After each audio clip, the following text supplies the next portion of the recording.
Here we go. Let's see where we left off.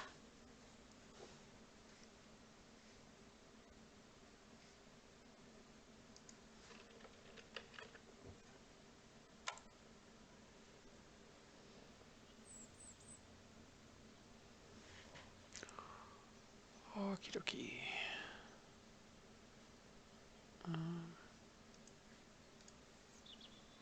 32 days for the pad.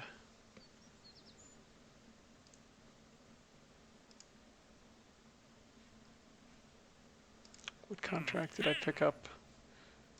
Oh, we have to launch that weather sat. That's right. And hey, folks.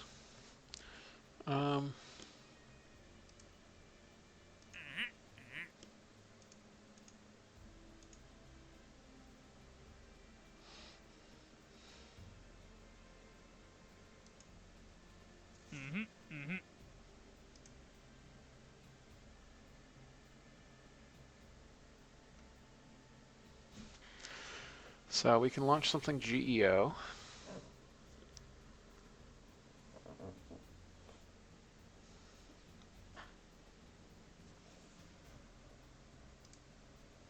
Launch something Tundra, and we also probably should do this contract just because it gives us a lot of money.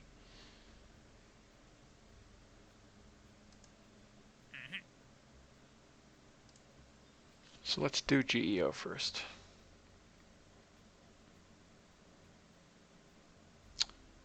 $40 units of bus. Oh, it gives us 2 years. Yeah, there's no reason not to take that. These are also 2-year. I don't know when the next window is. Be sometime in the next 2 years. But we need a conjunction. Going to Mars. Alright, so let's build something capable of GEO.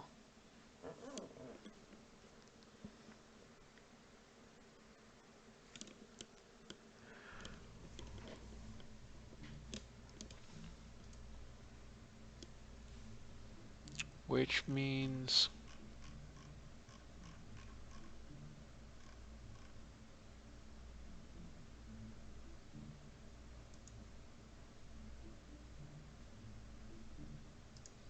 can probably get away with this.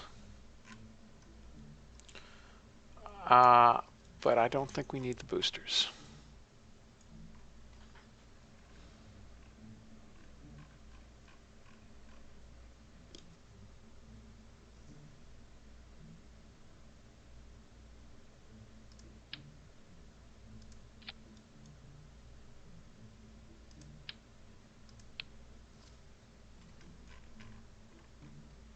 Actually, let me just get it from Fleet 2. Because that's the one that has the hydrazine.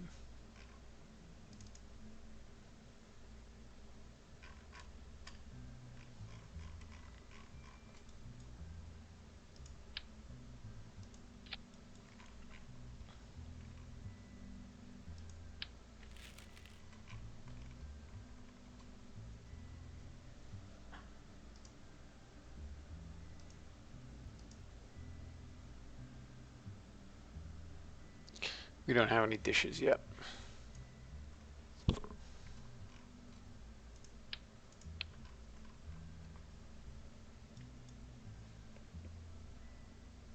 So this requires 40 units of ComSat payload.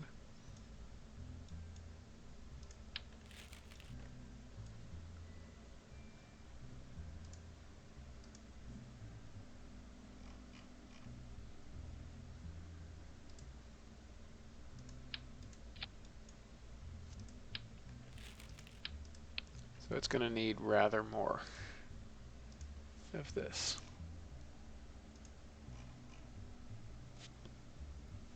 And this isn't, oh, right, this is a tank 3, it's not a,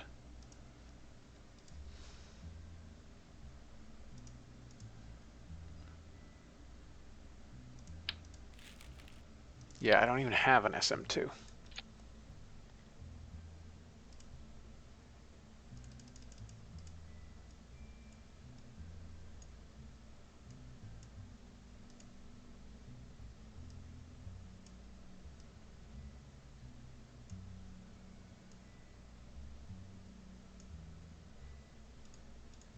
Okay.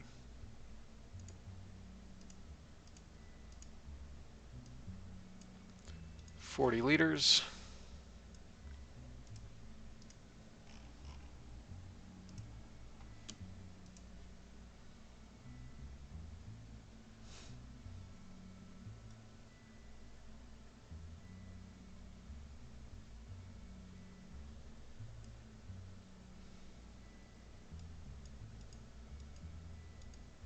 All right. So let's figure out how much delta V we have.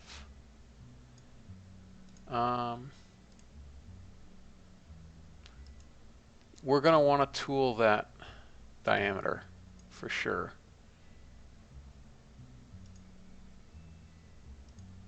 Let's go to 462, which is the same as the thing below.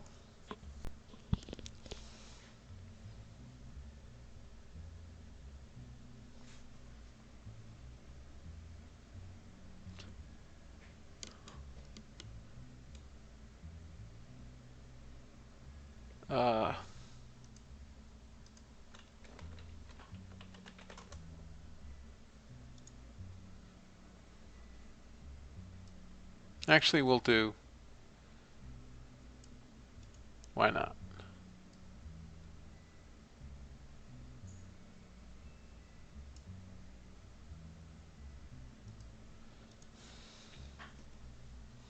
We'll do an even 1.5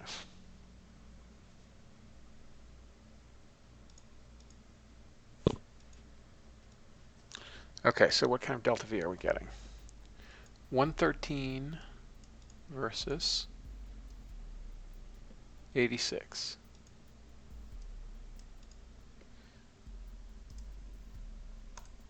Let's see.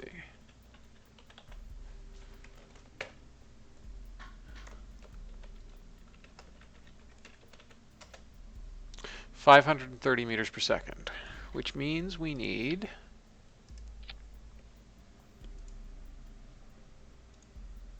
that's tooled already. Where's the Altair? Oh, I haven't actually.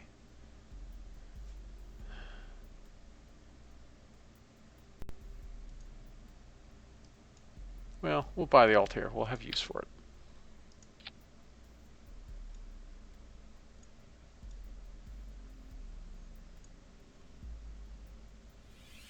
But not on this satellite, apparently.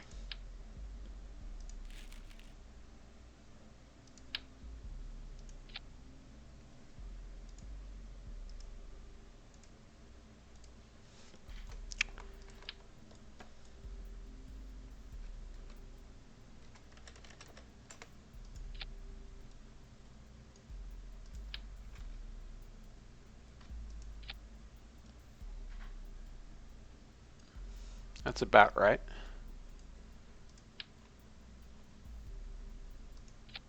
That's 260 meters per second short, and there's 500 in here. So that'll be fine. So let's see. It's 0.308. Let's put an Altair on. 352. What if we partial load it?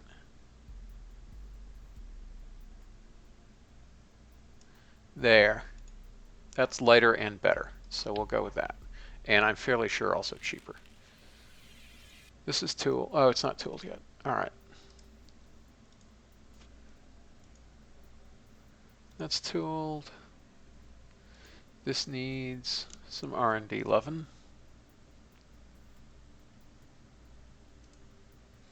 We'll do the cheap R&D for now.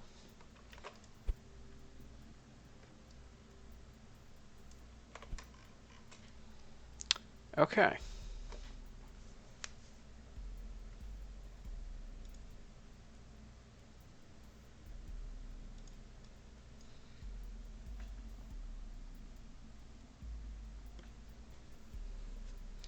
Finis, that sounds like you're zoomed to fill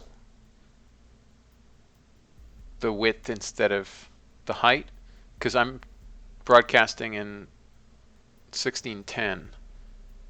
I would think, because this is a 1610 screen, 2560 by 1440.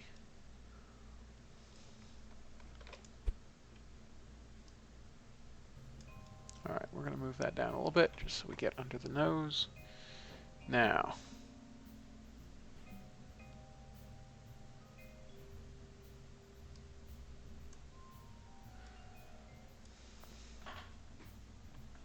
oh, then I don't know why you can't see the bottom.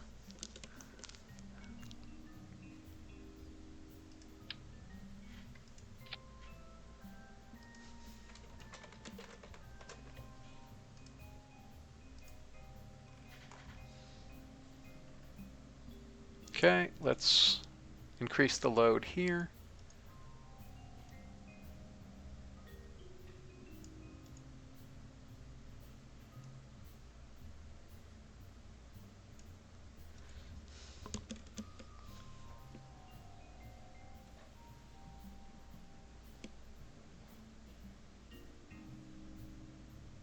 And that's plenty to achieve orbit. Guess we will need the boosters after all.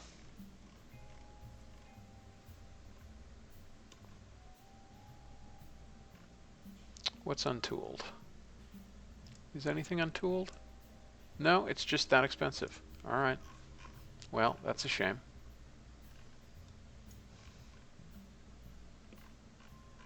That's a doggone dirty shame.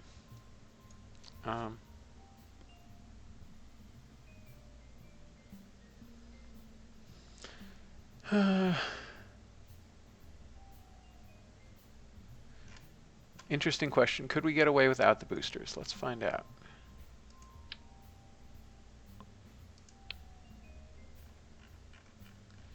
Survey says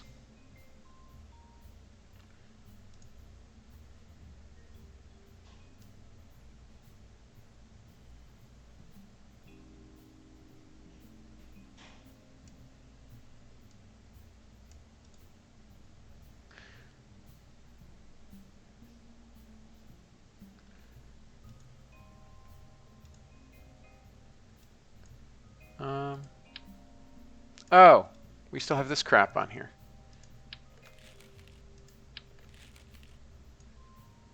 And I bet this is over-provisioned. Yeah. All right, now we totally have enough delta V.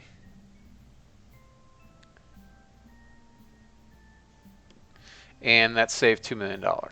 So that's nice. Set to debris on stage.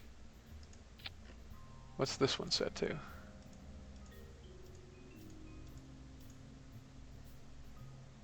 Set to debris on stage. Cool. All right. That's looking fine. So we don't need no boosters. And that cuts $2 million off the launch price. Off the flyaway cost, and it's actually rather more than that off the launch cost.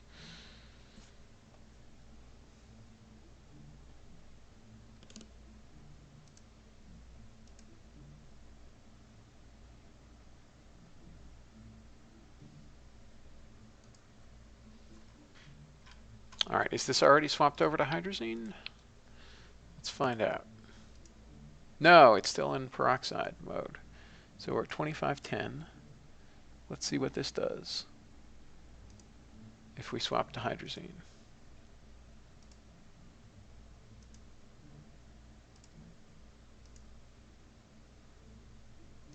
Come on.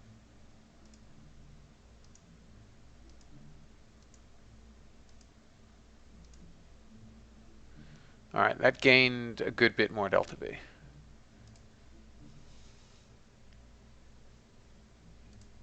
Oops, and let me just make sure. TL1, yeah. All right. Good. Good, good, good.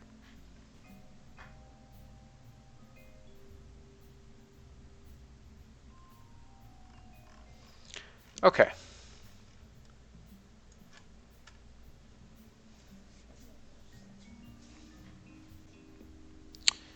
Engines. That's in the wrong stage.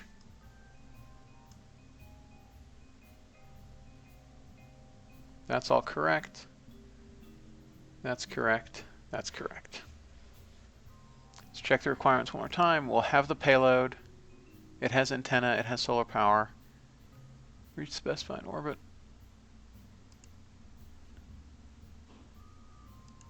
Okay.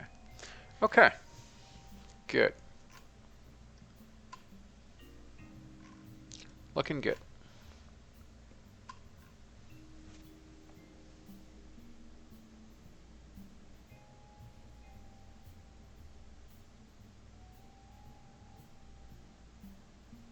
Let me just sum that up just to be sure. 48.58 plus 42.63.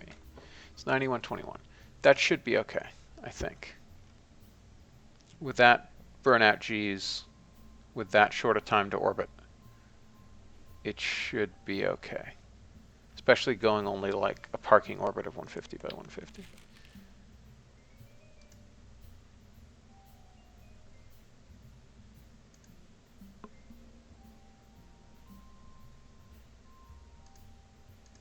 Okay.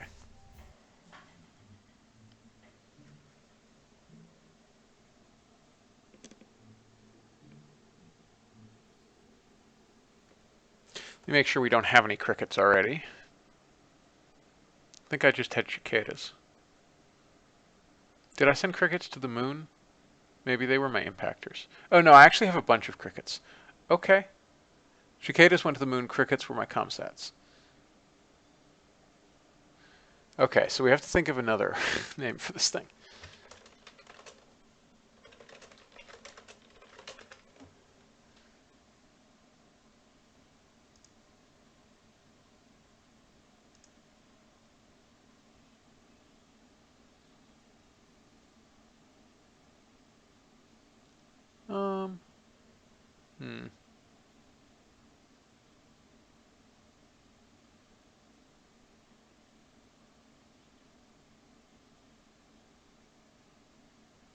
I guess we'll just call it Centipede.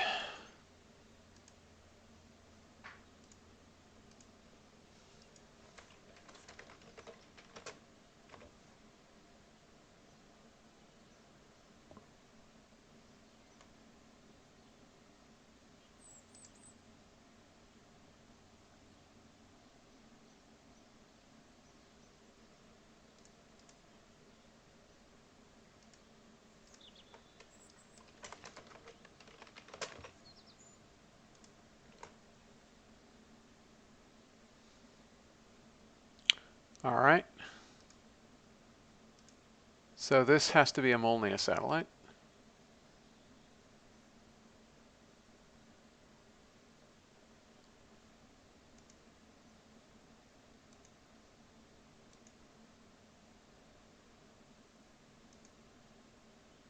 Can I do that? No, I can't. How long until the pad is done? 28 days. The opportunity cost is higher, so we'll roll it out to this.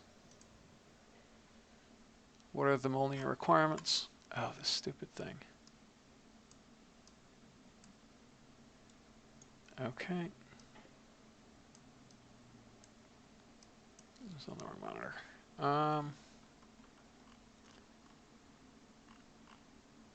Early weather. Oh, early weather satellite, not Molniya satellite. What am I saying?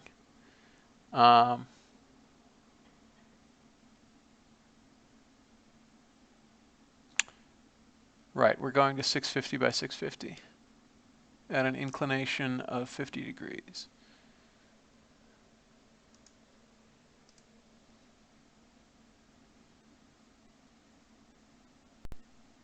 Ah, yes, Caterpillar and Car. Yeah, I should have called this Caterpillar, not Centipede. Well, can fix it when we get back to the Space Center.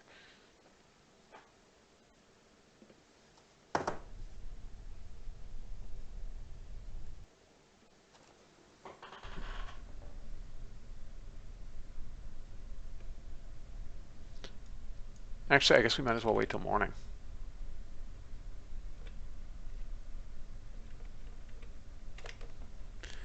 Okay. Now,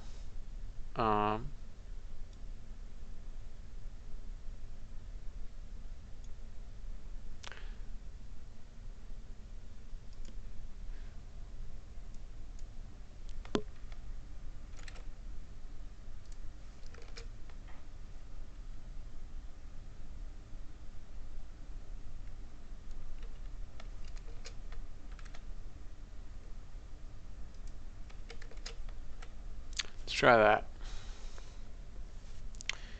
We're going to 50 degrees and 170 by 650. We'll go north.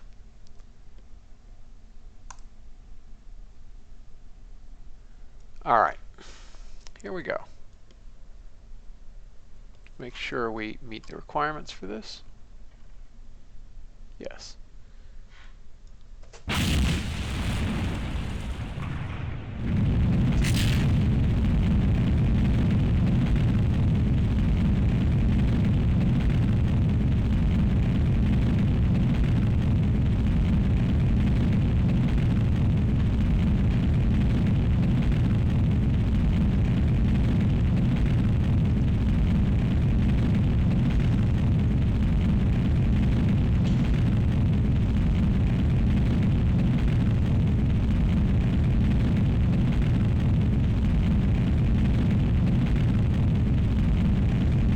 Oh, heh.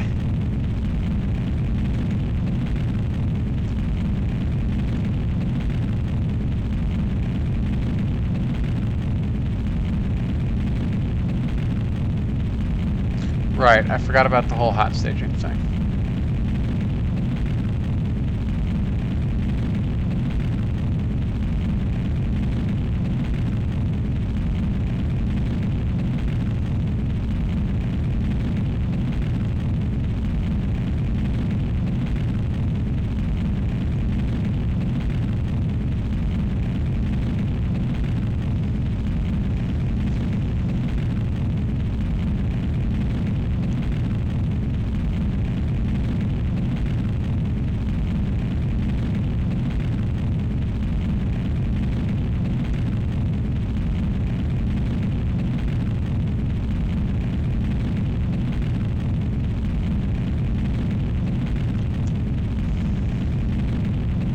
That was a big kick.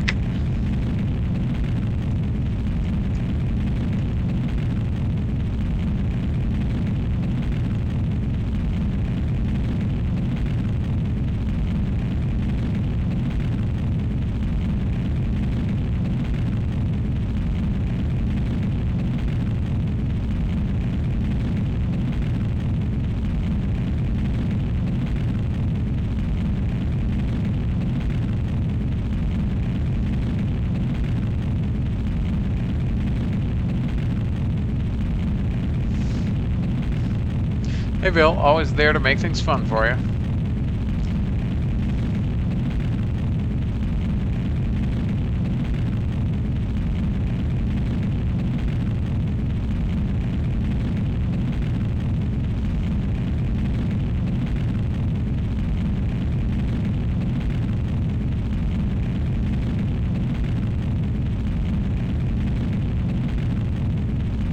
Here we go, 15 seconds remaining.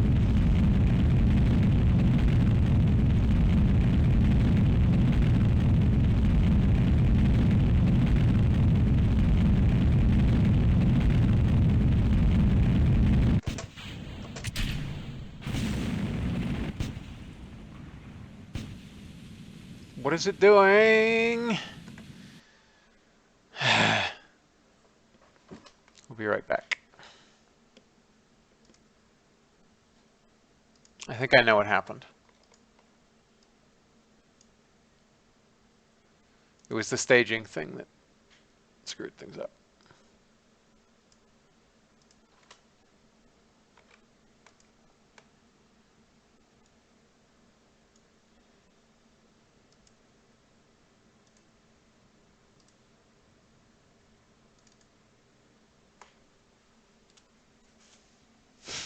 Shut up, Ferrum.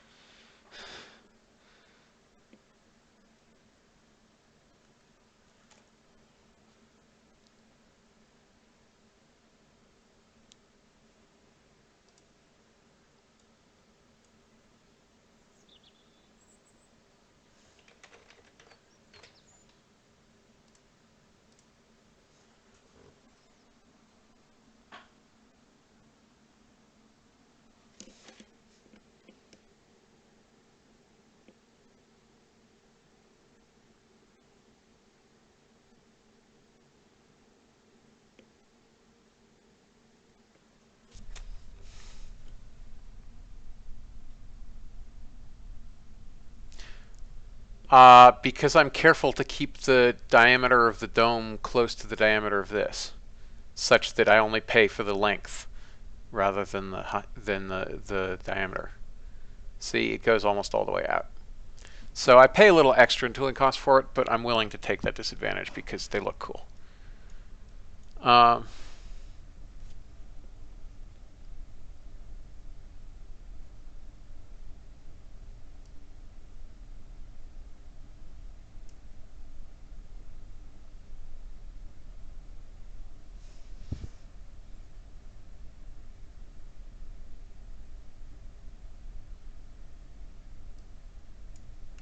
All right.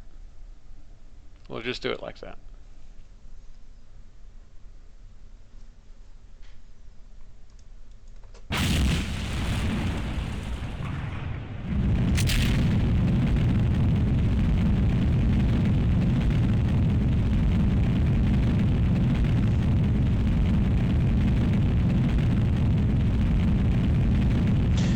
Yeah, Piano Josh, that's why there's like 5% slop, so that you can make the dome a little bit narrower than this, and it's still counting the tooling cost. Technically, to take the most advantage, the diameter you want to tool is halfway between this dome diameter and this diameter, and then you make this wider than what you just tooled and this narrower than what you just tooled.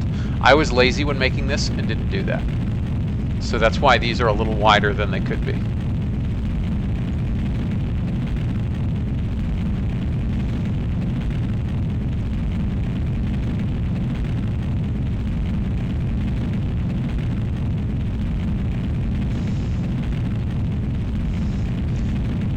Now, Ferrum, you're the one who's at fault because it's all from the aerodynamic drag, so...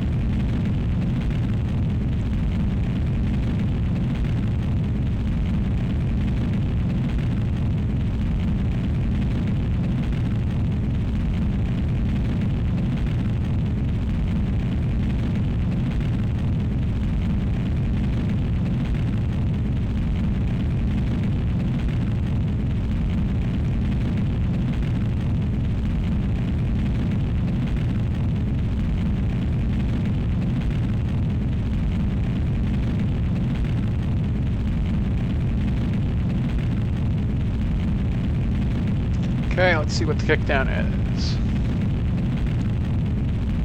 2 seconds, 1 second. Not that big a kick.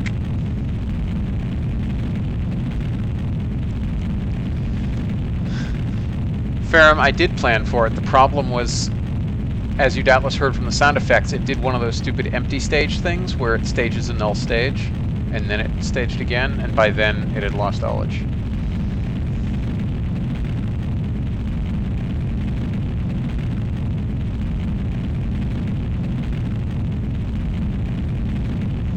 Sure thing, Piano Josh.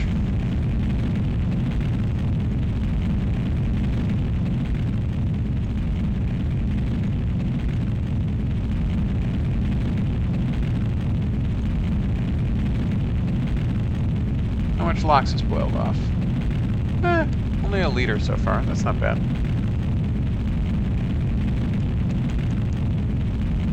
Plus however much was in the other domes that boiled off. No liters there.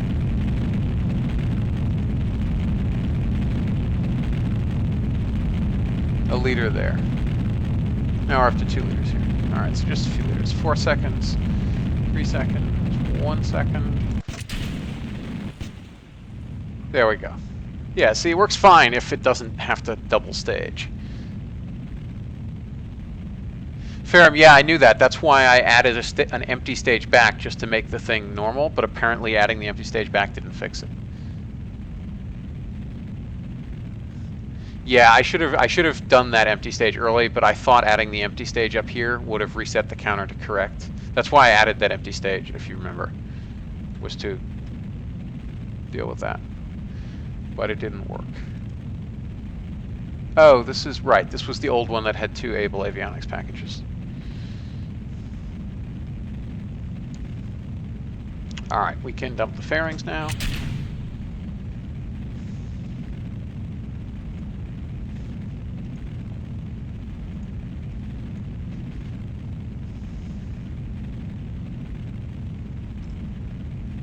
turn RCS off for now. We're in stable guidance. We're going to have so much spare delta V. Inclination is good. So we need, yeah, 650 kilometer circular orbit.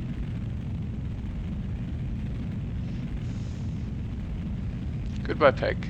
We'll come back to you later.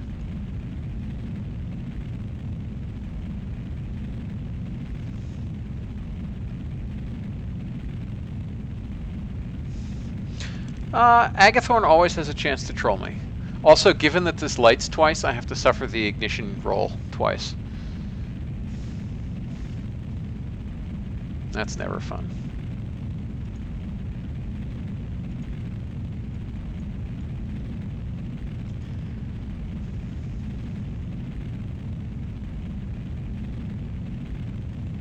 Coming up on orbit.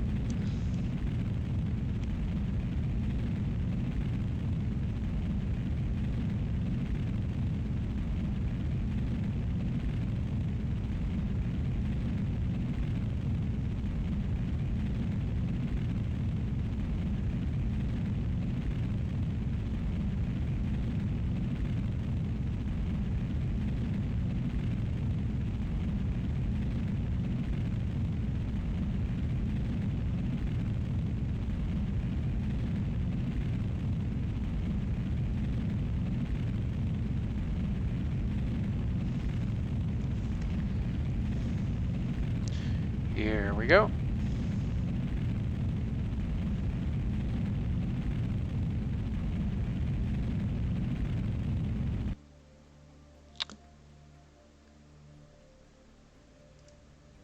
Circularize at apogee. 1 meter per second left to account for MechJeb's doing its thing.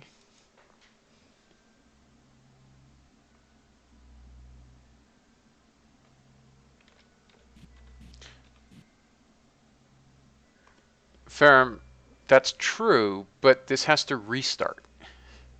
And that's where things get funky. I mean, yes, that's safer than the initial ignition, but it's still like pump-fed restartables are kind of a pain.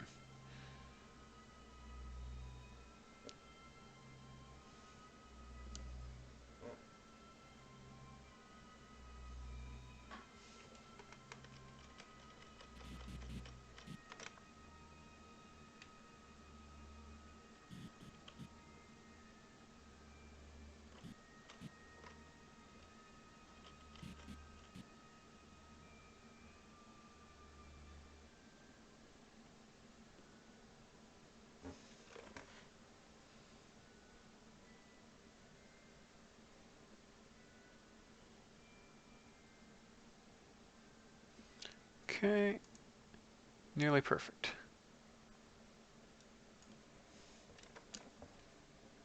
Turn that off, even though it's supposed to not do anything because it's not targeting anything, but it still seems to mess me up. So. Okay, the boil off should have maintained stability in this. Yep. But we'll still perform a bit of an ullage burn first.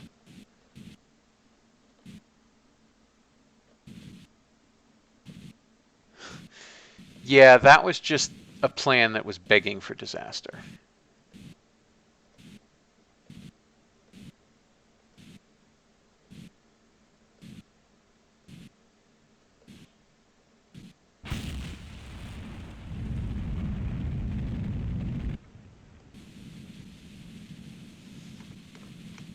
Okay, and we'll do the last meter per second on RCS.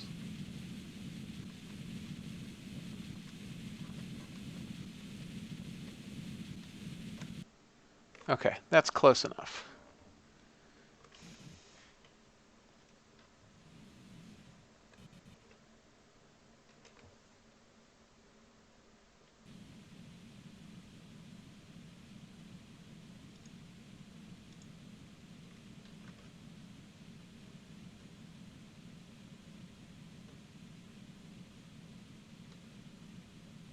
Okay, we'll spin up. We will transfer some electric charge.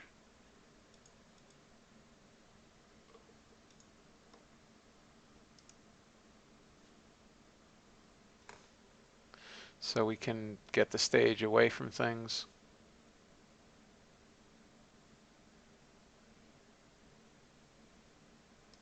That's good enough. There we are.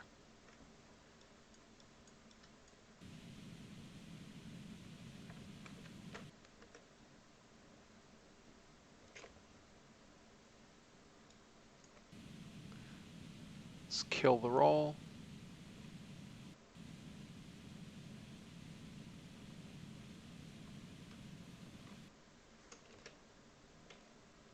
There.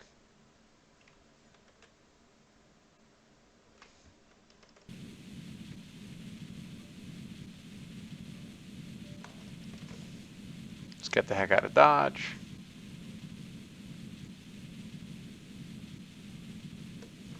That's good enough. All right, contract complete. This thing is debris now, isn't it? No, why is it not debris yet? It should be debris. Okay. Anyway. Yep, it's just a weather sat. Yeah, so the upper stage is being put in a debris orbit, or at least like a little bit away from the main thing. And that's just a weather sat that requires a circular orbit.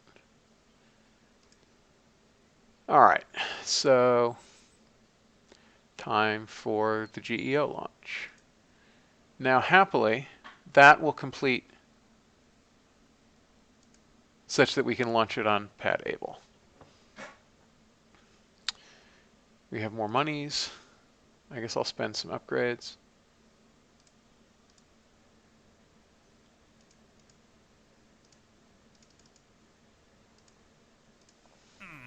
Anything else interesting to pick?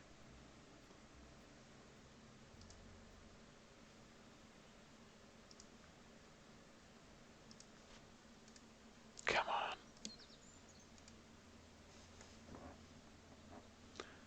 Okay.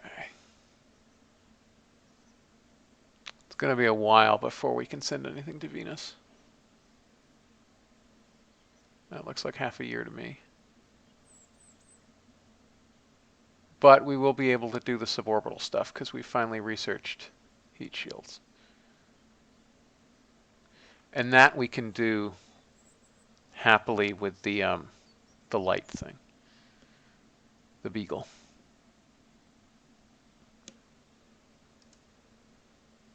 All right, let's go for geostationary.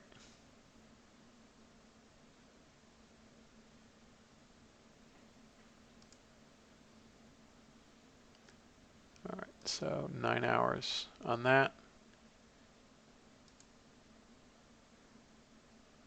Yeah, that's a much cheaper rollout.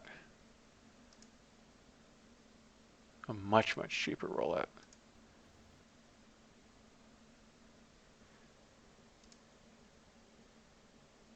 Warp to the morning. The depths of winter. So, okay.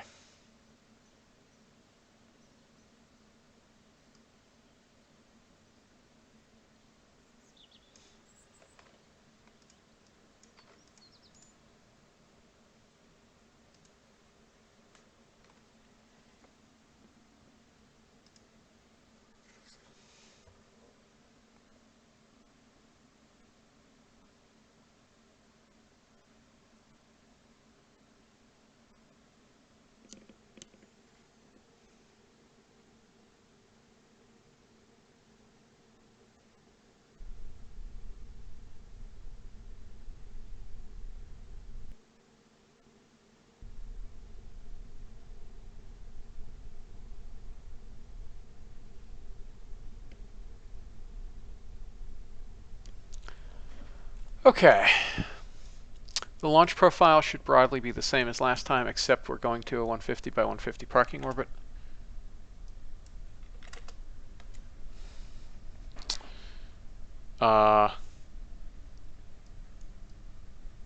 And this needs to be steeper.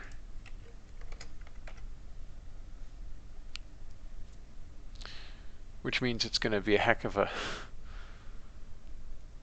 a high Q staging event, but them's the breaks. Let's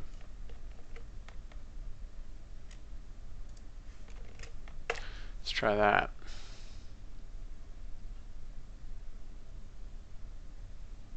I think that'll be correct. Let's see how this goes.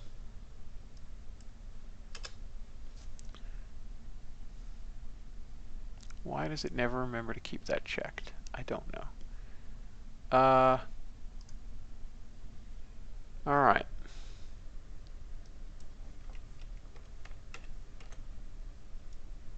Circularizing at 150 by 150. So we'll have plenty of delta V to go to Geo. Let's see how this works.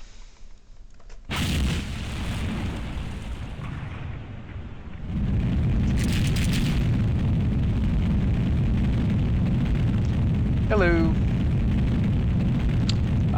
Tree Sniper, yeah. Each fund represents $1,000 in 1965 dollars.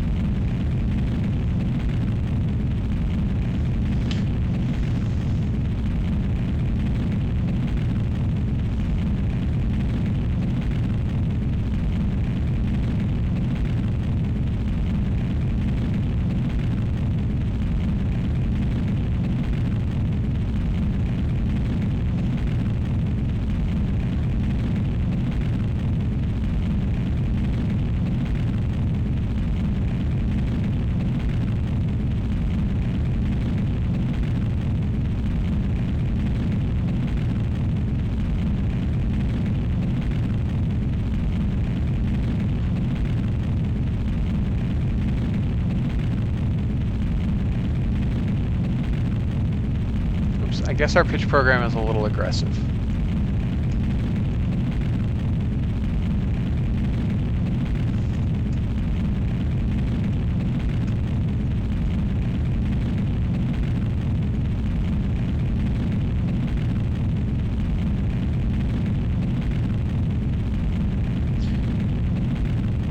Or not quite aggressive enough, because boy, that was a long down pitch.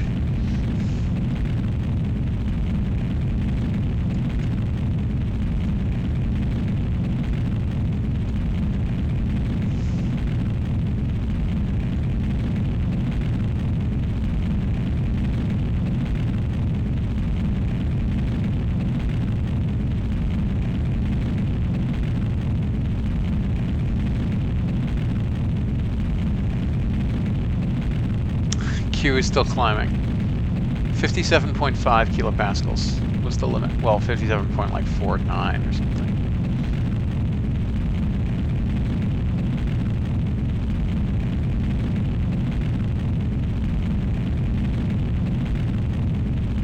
I don't know about that one. That sounds like a new bug in KSP. Because Claw fixed that a long time ago, I thought.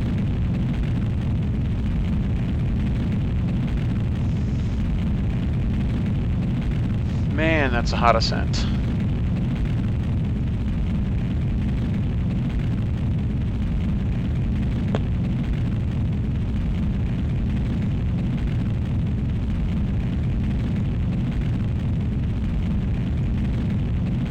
We might actually have to legitimately hot stage in this case.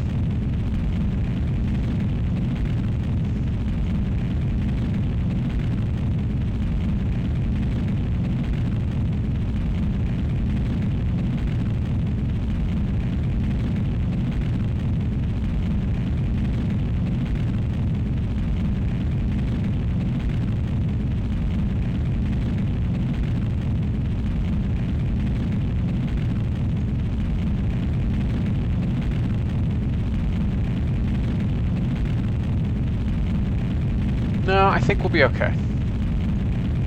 2 seconds. Yes. Whew, that was close.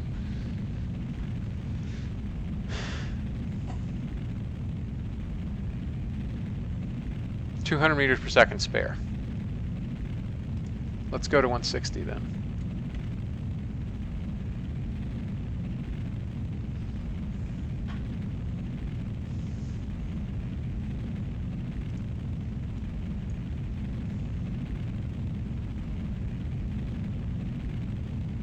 We didn't need to be quite so insane.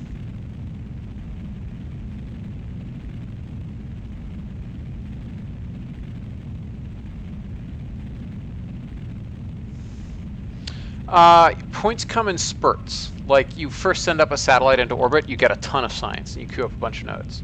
And then you don't get new science for a while because you only have the instruments you have. We have no whack-a-mole science. You either get all the science from a biome or you don't. Then when you can send something to the moon, you get another dump of science, and then you queue up another bunch of nodes.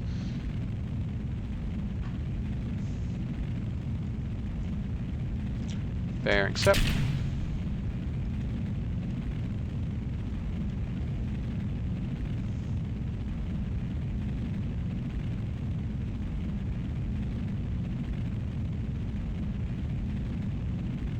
Yeah, there are a lot of experiments. New experiments unlock later, so there's reason to send up more Earth orbiting satellites. But you won't get them until like further in the tree, such that that's the point. One mission to Earth orbit, you can, if you launch Polar, you'll get every biome on Earth.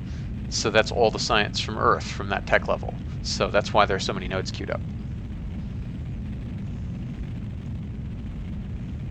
Or you send one thing to orbit the moon, you get every moon biome.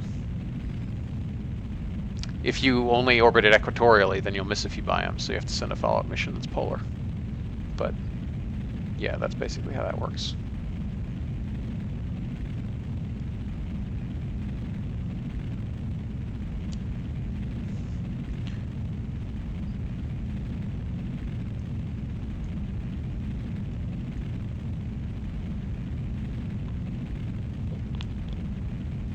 Oh, that's right, it's decreasing our inclination on the way up because I put 0 there instead of current inclination, which is what I should have clicked.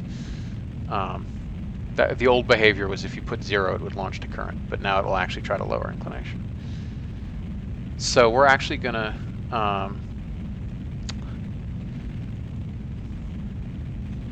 it'll be slightly cheaper to do apogee kick.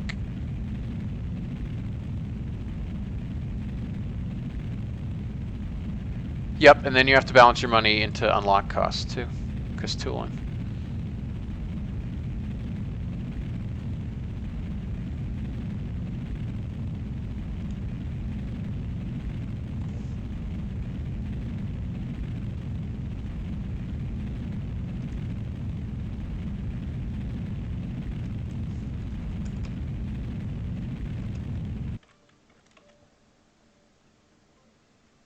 Okay.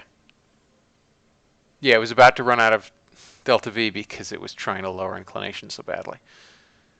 And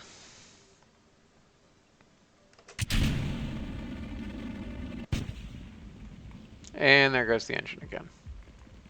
I don't know what that bug is from. It's so weird. Maybe it's deadly reentry? I don't know. I have to try without deadly reentry. Alright, so we need to change apogee to 35,000 at the equatorial DN, which is in 21 minutes. Because we're in a low orbit, it's 2453. 185 by 185 would be 2450 on the nose, I think. Alright, let's kill our stuff.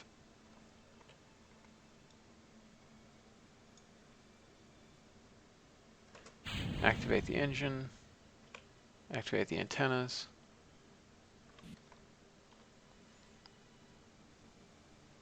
Alright, now what we can do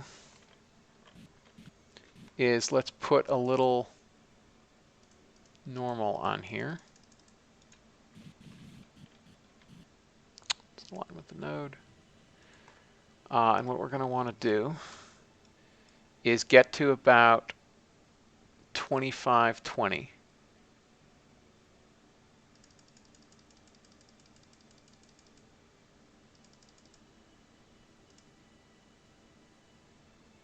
and the right altitude. Because we can shave a degree or two off the inclination with the excess delta V we have here.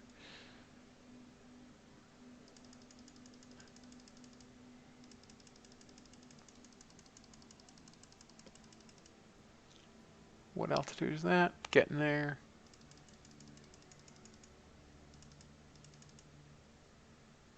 $35.4, we can finish on RCS. And $25.20, as I said. Actually, let's pull it back a little bit because I don't want to risk running out of delta V.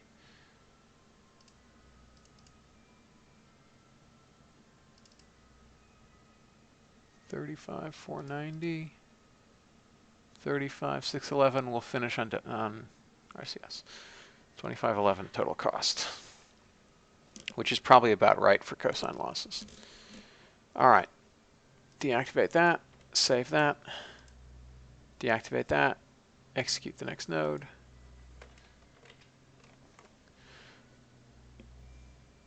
Warp on over.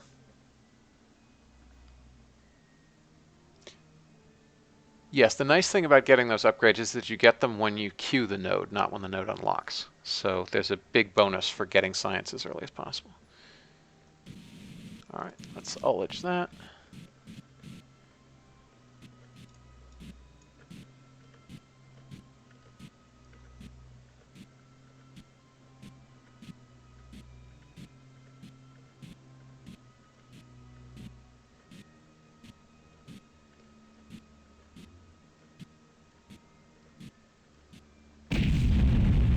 Here we go. Let's see what our apogee turns into. Look at our inclination going down.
Go.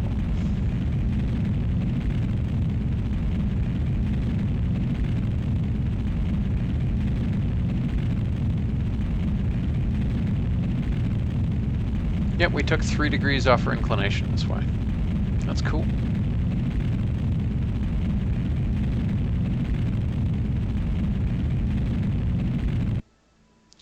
Okay, and we were just short of the correct, which is 35,780, whatever. Okay.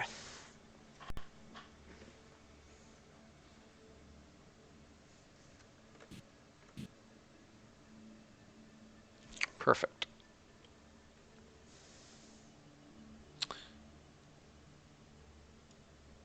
Now, we need to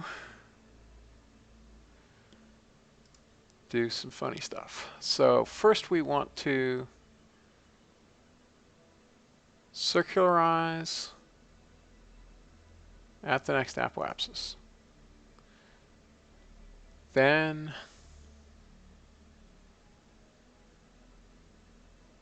we want to change inclination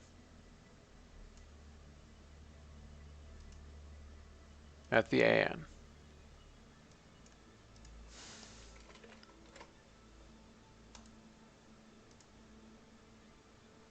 Oh, awesome.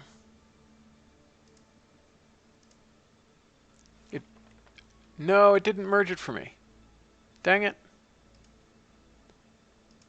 I thought it would merge it, but it seems not to.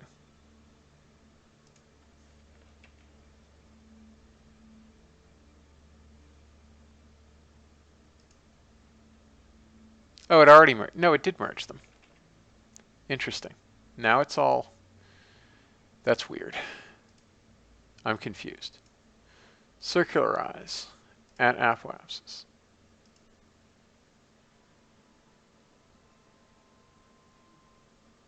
Then we want to change inclination.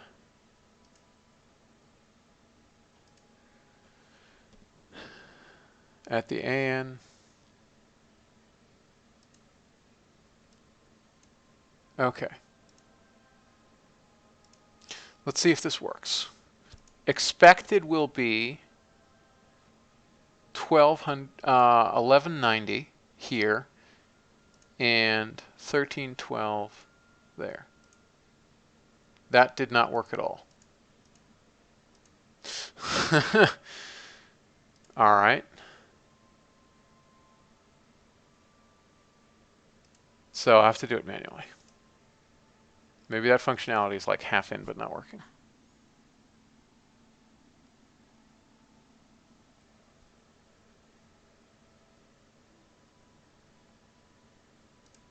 Oops, circularize is what I want. Then inclination.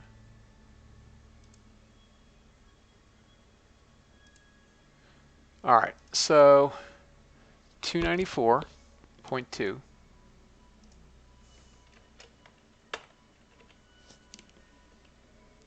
$1482 minus 294 is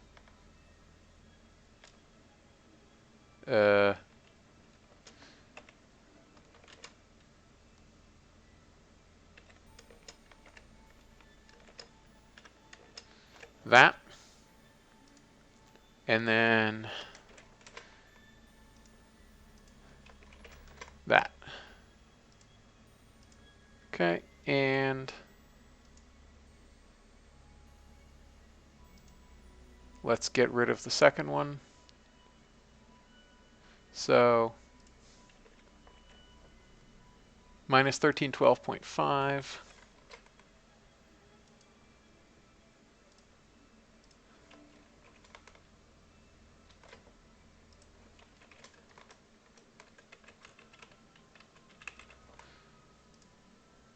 Okay. That seems wrong. Oh, no, because I pasted the wrong value. 11, what did we say? 68.4. That looks more correct. Because it should be 1860 if we were at 28.5, but we're not. We're at 25.3, so 1757 sounds right. And let's look at the resultant orbit. The resultant orbit looks like the apogee isn't high enough. Or the perigee isn't high enough. That's odd.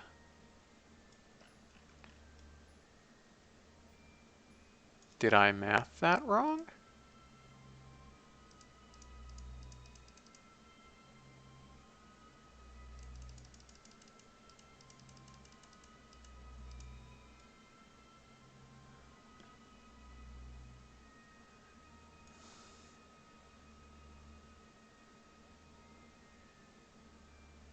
Yeah.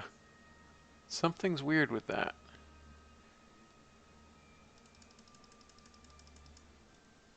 Oops, let's see what futzing with normal does. That looks flatter. And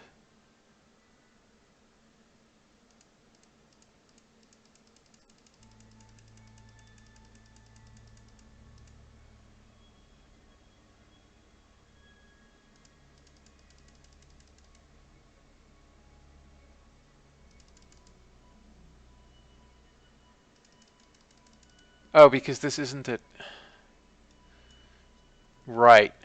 That's why.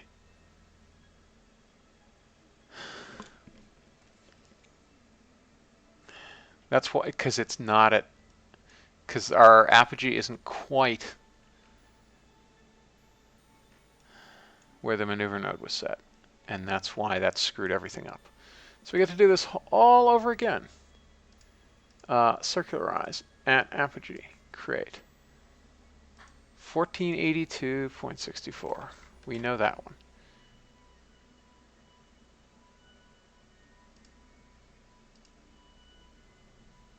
Change inclination.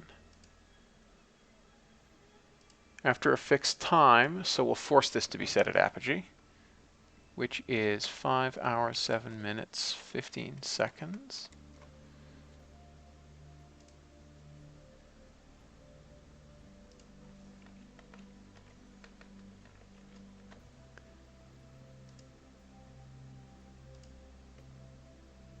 Oh, except I did it wrong. Again. Circularize. Create the node. All right.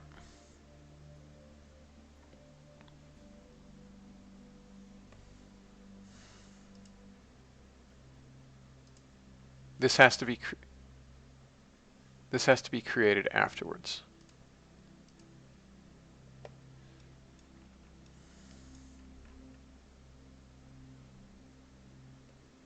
All right. Let's do this again. 294.2.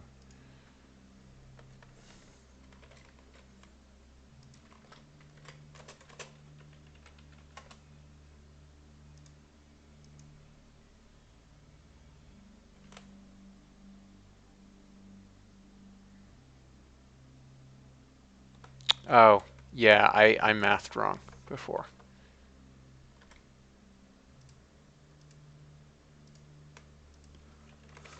That would explain why things were screwed up too. I apparently can't math.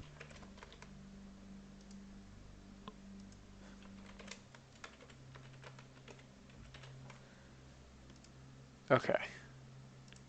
Now let's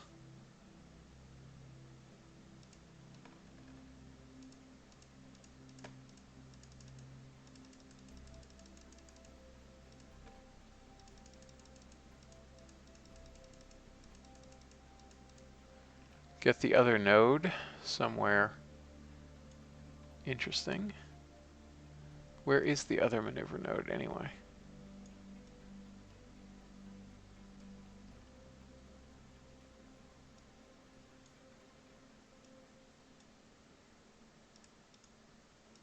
Get rid of that. Okay.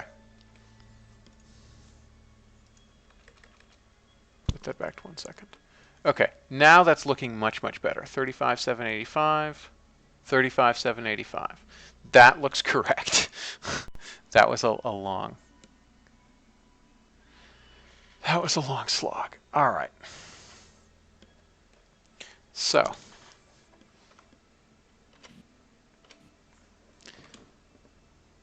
let's orient.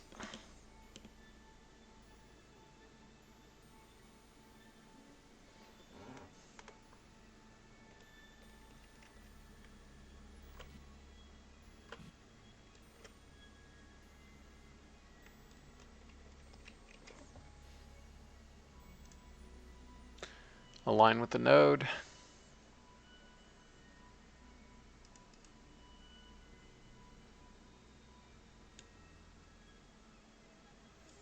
That actually changed it by like 500 meters. That little RCS burn. Oh well. All right, so we need to spin up.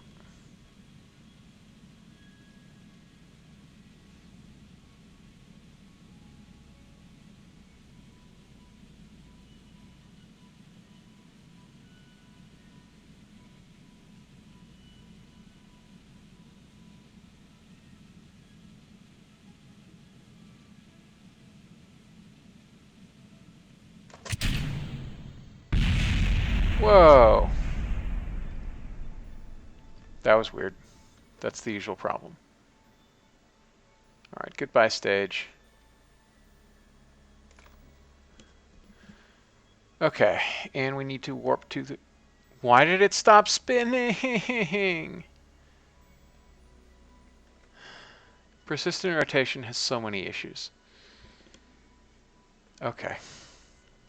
Whatever. Hopefully we won't deviate too much.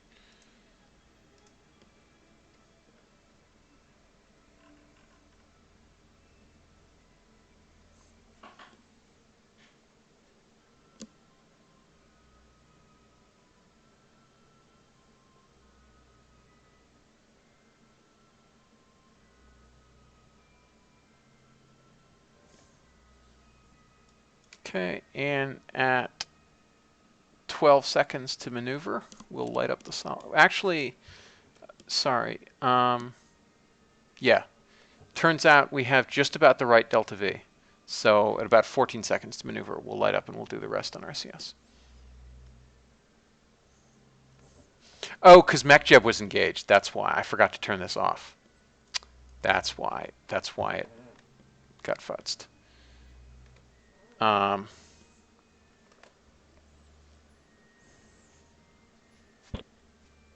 I bet that's why.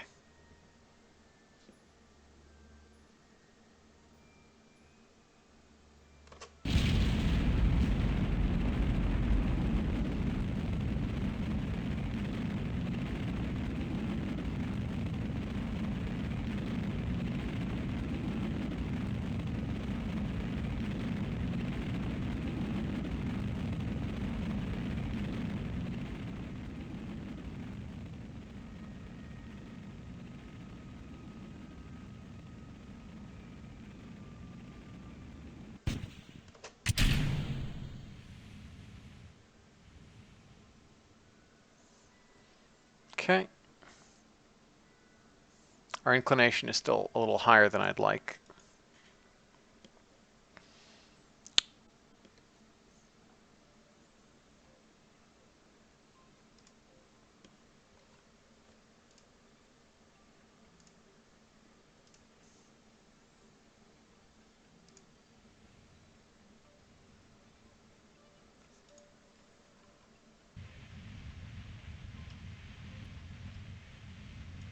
Okay, we'll bring the solar panels out.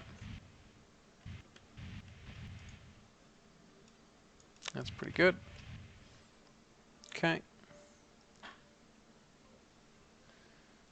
And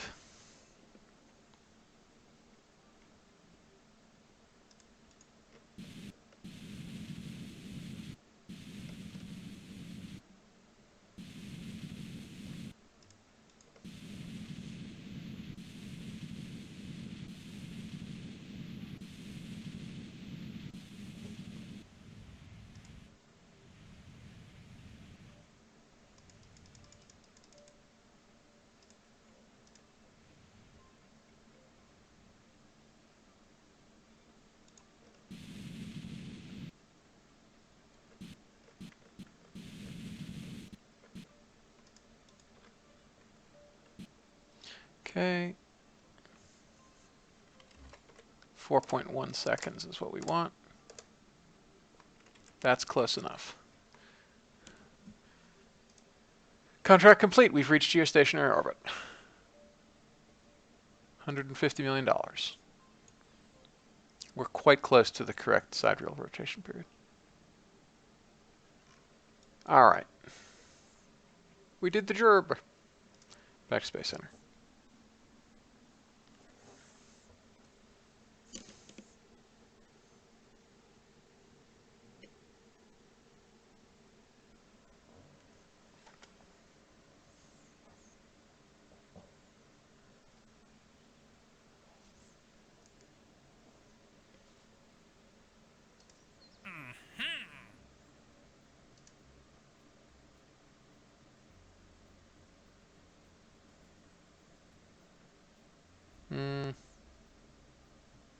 Feel like we can use the exact same setup for the Tundra orbit satellite.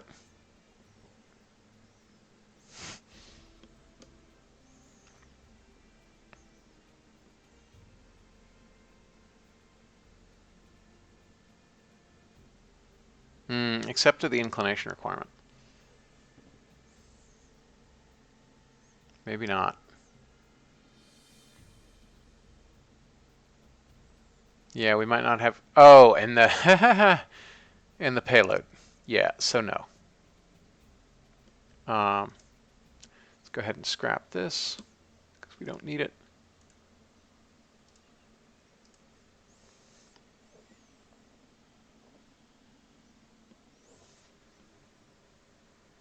And we're back to having money again. That's always nice. I guess we might as well do the suborbital thing.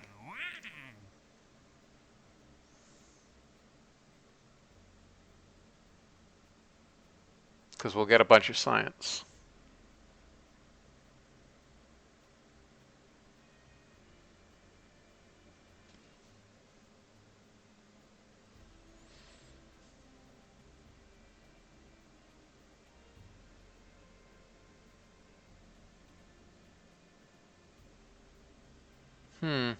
That's supposed to be suborbit or orbit, I thought.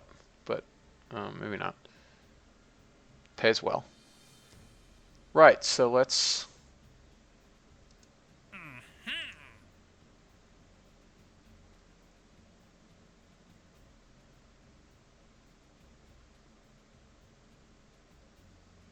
Time limit 1 day.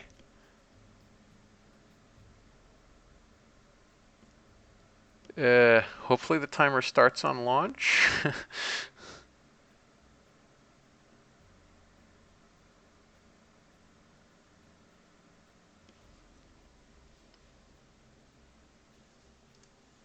Let's see where the target actually is.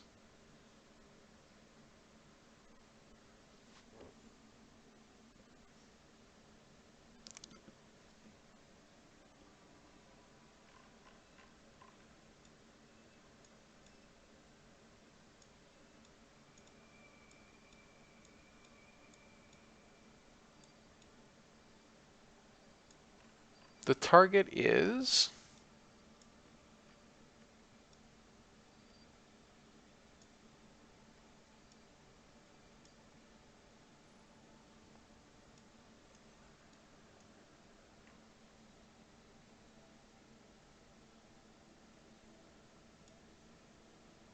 I think that's off the coast of Africa or right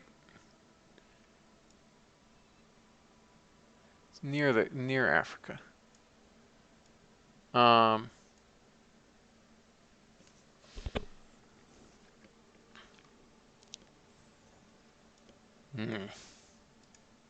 course, it won't actually tell me the latitude and longitude, so I can't determine what inclination to use.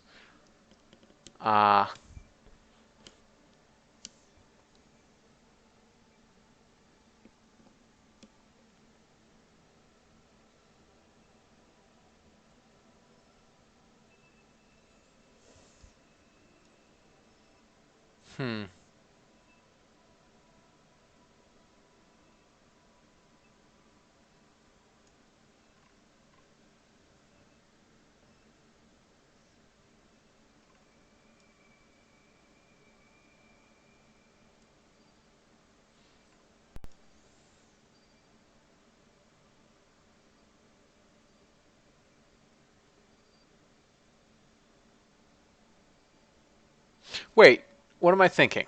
The timer is 1 day. Which means if I launch into a polar orbit, I am literally guaranteed to fly over it. So that was stupid of me.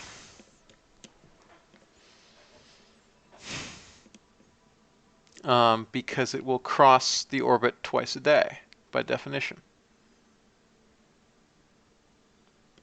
Now the question is how precise you have to be. So I'm going to save my game before I do this because it might be a screwy contract, but it might not. And then we'll try to do it.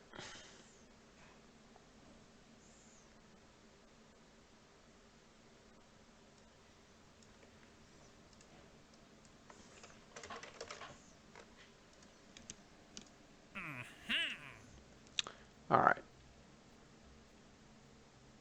Image the target area. With what?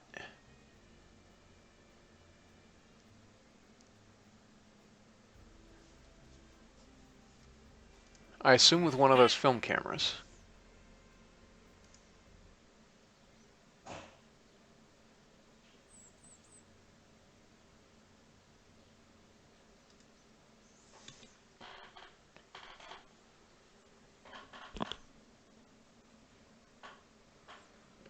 Now, I think we're still going to have to use a Corgi or an augmented Beagle. Wonder if we could get away with an augmented Beagle.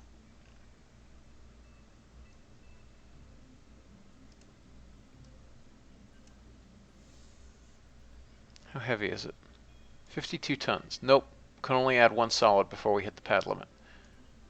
Yeah, I guess we'll just have to use a Corgi again, which is way more expensive.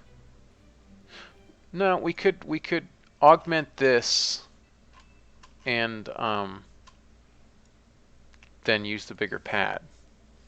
So that would still be cheaper than a Corgi.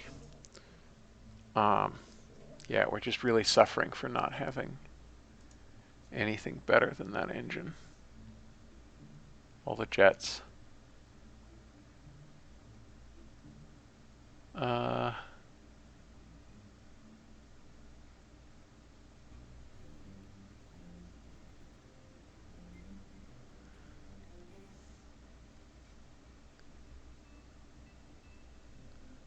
DO-105.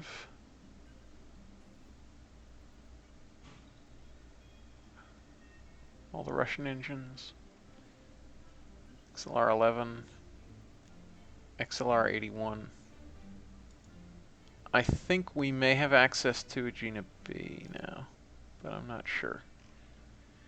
If we do, that would certainly solve a multitude of problems.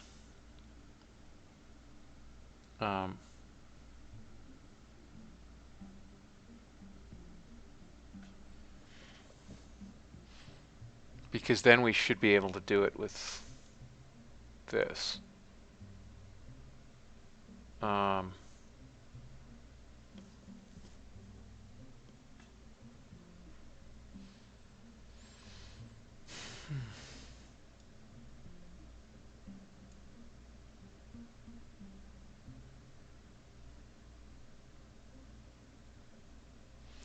right, so step one, let's modernize this thing.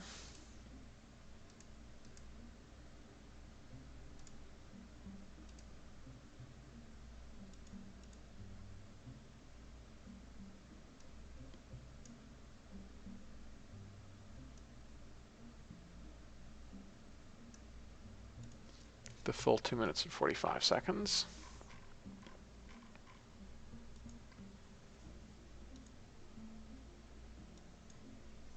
Next, this engine. It's the AJ10-101A. And it's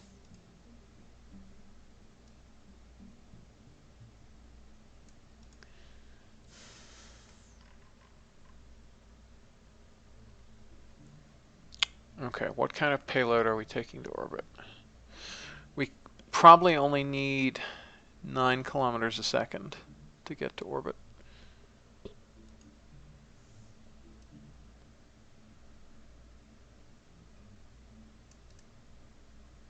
There's a method to my madness here. That's 9100. That's 89 something. All right, let's go something like 9050. Oh, but we're going polar, aren't we? Well, that's another 300 meters per second.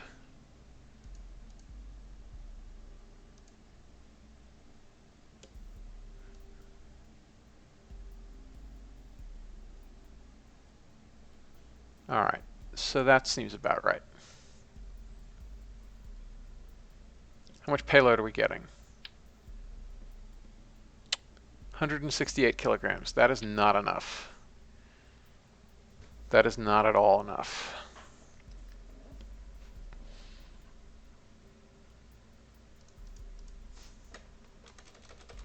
So the first thing just we'll do is we'll actually modernize this thing by switching to hydrazine.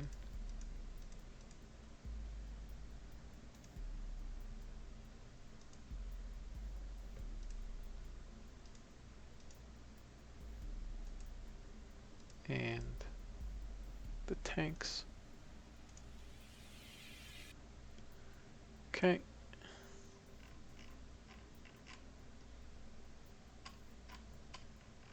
Eagle Bobcat C.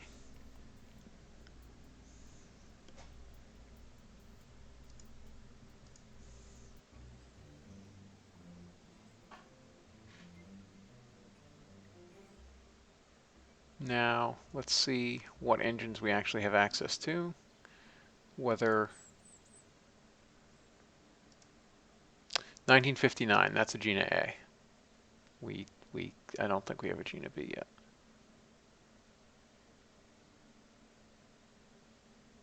Yeah, because we don't get a Gina B until here. Yeah, that's 2 engine upgrades away. All right, so I guess we're launching this on a Corgi. I mean, we could launch a re-entry probe, but it wouldn't have a film camera.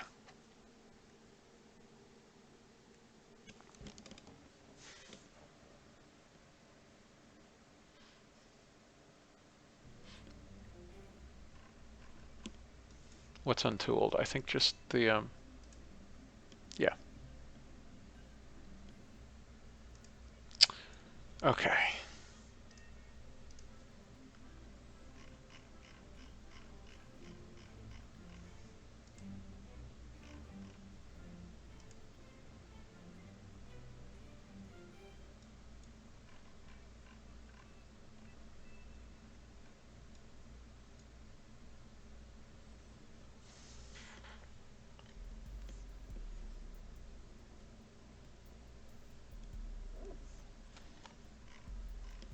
Okay, so this is actually not much more expensive.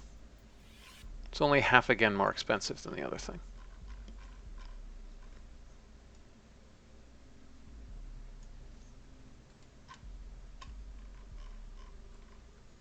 Is this over-provisioned? Yes. Interesting.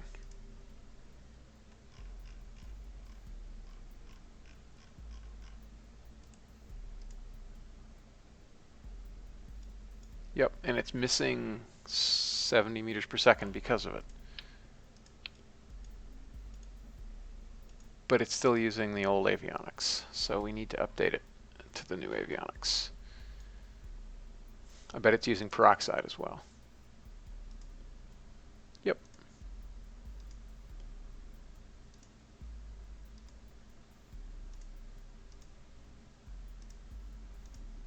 Okay.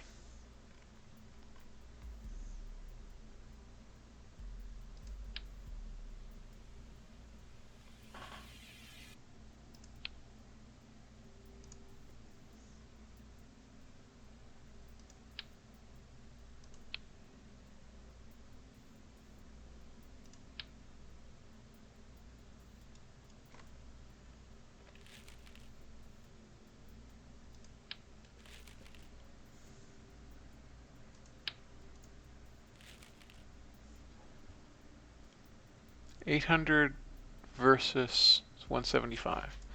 Yeah, I think we want to stick with these avionics for now. It's so much cheaper.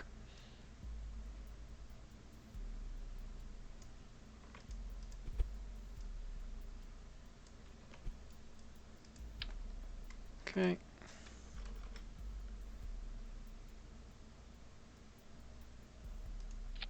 Four of you, and you go on here. And slide up a little bit.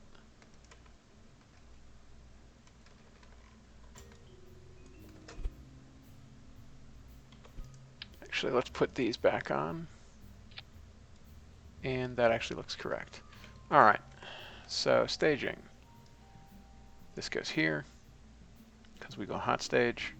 All right, So that is the revised Corgi.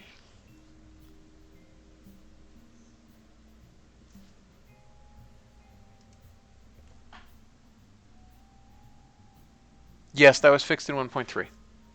That was a KSP bug, and it is fixed in 1.3.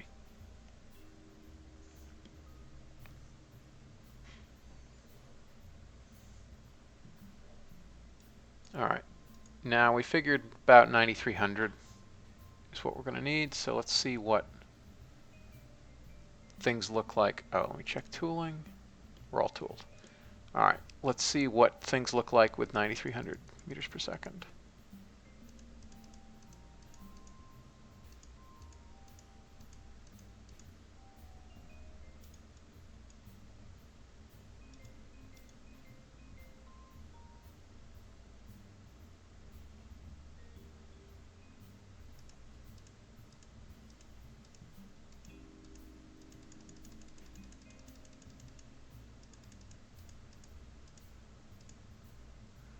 All right. So that's impressive.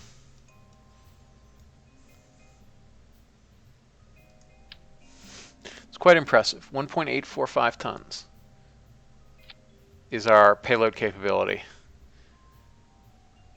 to polar orbit. So yeah, we really need a mid-class launch vehicle. We so desperately need some better upper stage. Ooh, I wonder how bad the thrust to weight ratio would be.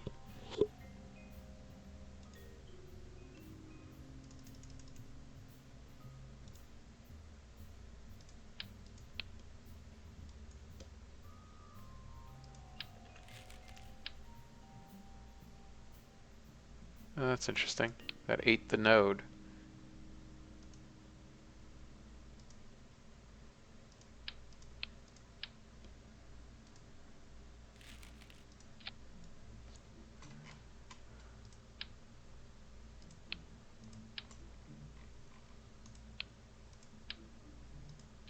All right.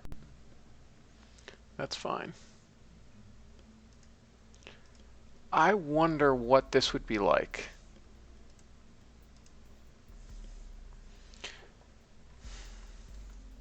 If we put that Cheshire upper stage on here.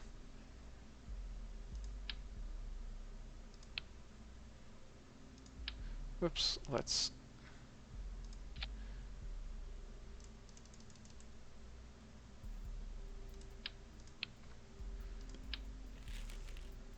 I wonder if we have the liftoff thrust to do it. Blowfish, if memory serves, you've done launch vehicles like this before.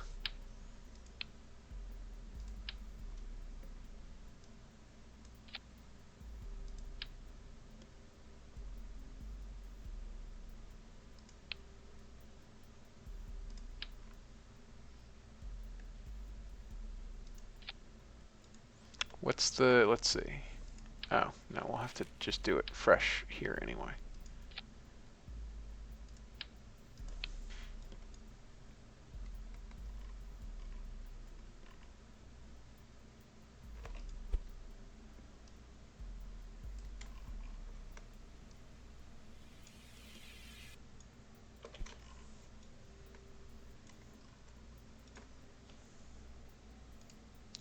.437.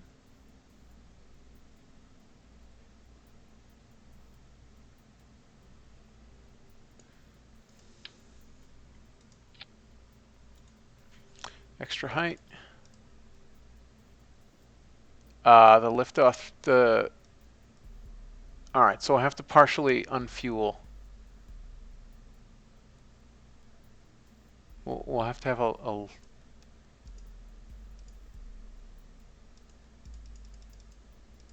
what is going on here? There we go.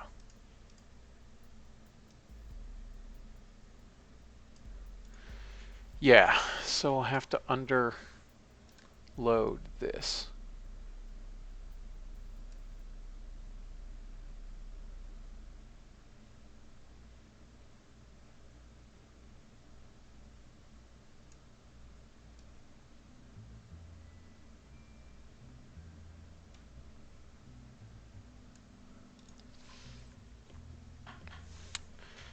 All right. We're just under the pad limit. Now let's see how heavy we can make things and have decent payload capability.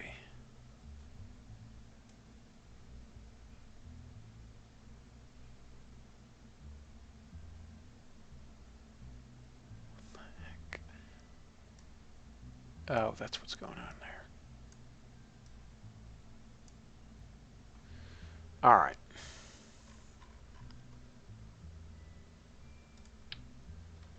Let's put one on here. Let's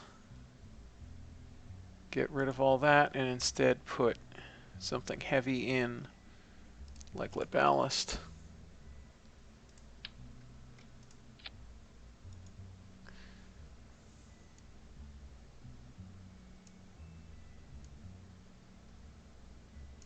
For 9302.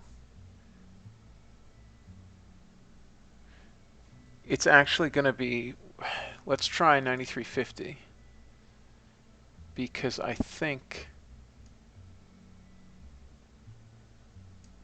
we're going to need a little extra delta V because that burnout thrust weight ratio is low.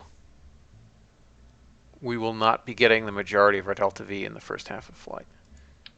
Payload is over 600 kilograms. So yes, we now have a new launch vehicle. That's Proc Parts. These are Fairings textures. These are the old Proc Parts textures.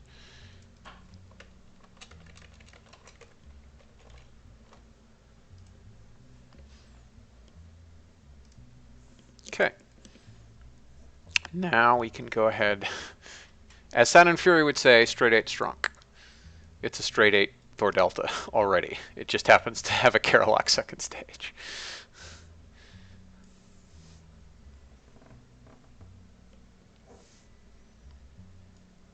Straight 8 is strong. All right.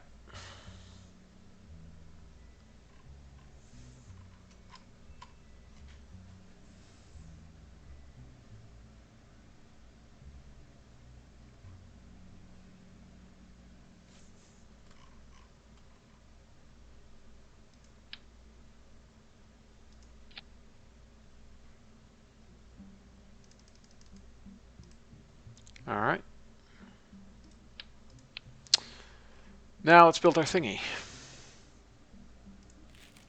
So we know we need one of these. And we know we need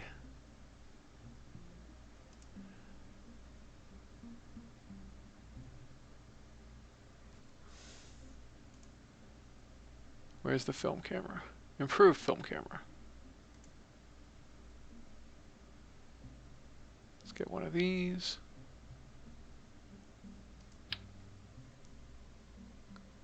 Oh, that's a beast. Okay, we're going to need new fairings.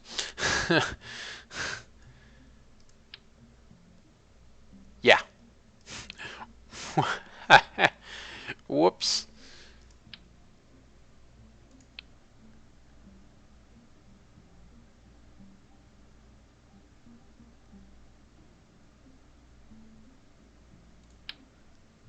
Oh, no, I know what's going on. It's because this thing is... Yeah. I think this is the Corona film. Oh, no, actually that starts early. I think this is supposed to be the Corona level film camera. Yep, says Corona. Okay, so yeah, so we will not be returning that camera. That's what I wanted to know. Thermal. Heat shield. $20 million.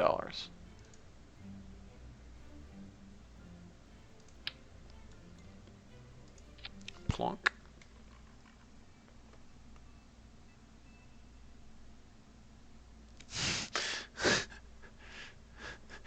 Ferrum, yes, the man, the myth, the legend, the straight 8.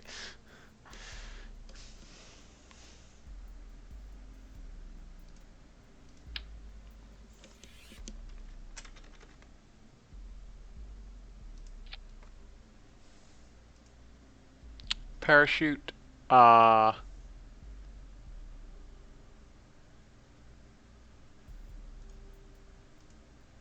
get a couple of radials.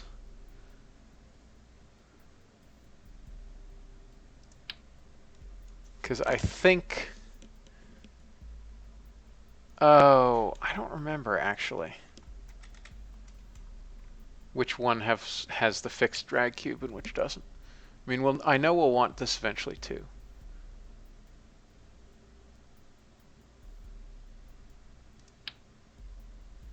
That's not viable.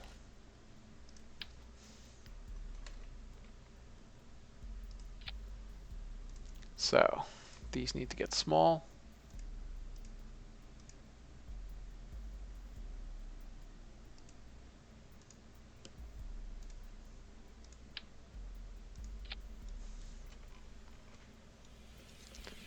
Okay. Now, let's give these some reasonable stats, which would be wet mass, 1 at touchdown speed 6, parachutes used 2,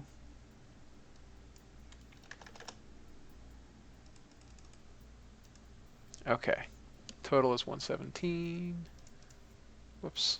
Let's go back to action groups because we want to set these to hydrazine. And we want to fill this with hydrazine. Let's put not much EC in here.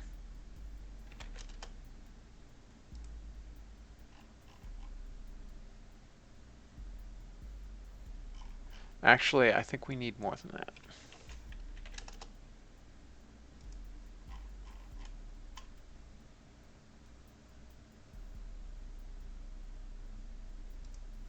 Three liters of hydrazine should be enough. Let's fix the parachutes again. They're still about the same. See you, Bill.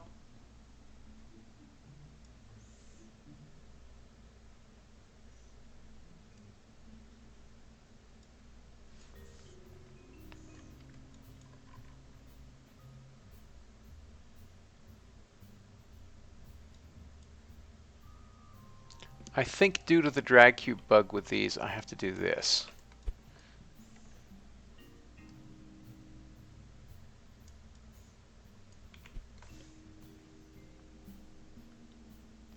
You know, I have not yet opened this window this campaign. Shocking. Hey, we're statically stable.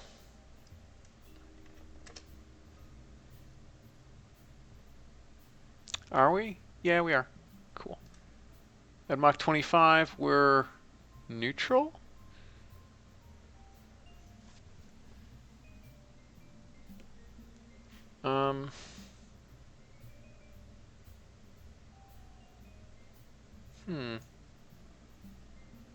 Well, if we spin up, we'll be okay, I think.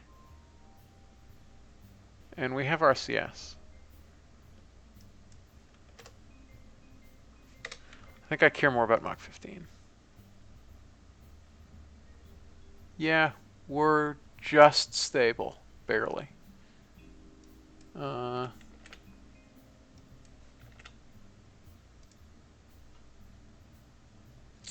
Alright, so it looks like, well, that's where the lift line crosses, but it's not clear where the AOA line.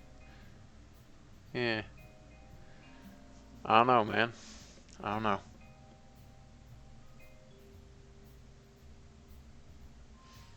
Bill, yeah, I mean, when making a plane, I generally don't need to look at this one. I'll look at the stability derivative sum. But,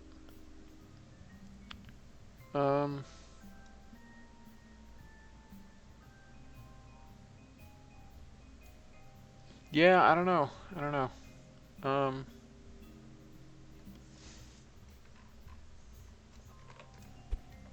We could try this, I guess. And then we could put the RCS thrusters up here. Try to add some drag up top.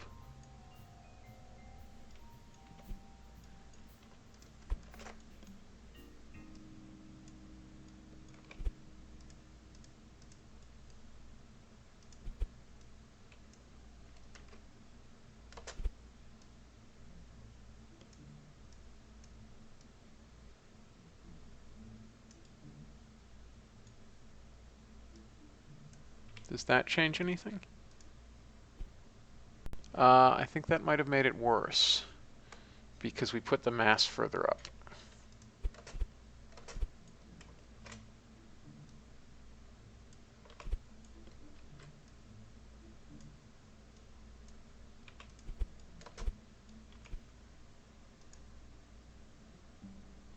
Doesn't seem to make a difference.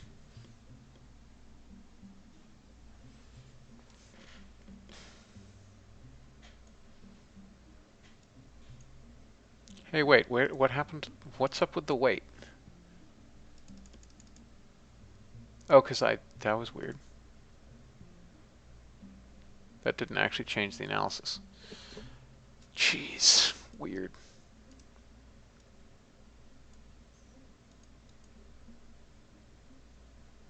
Yeah, Ferrum, that's not the worst idea in the world, but like, I'm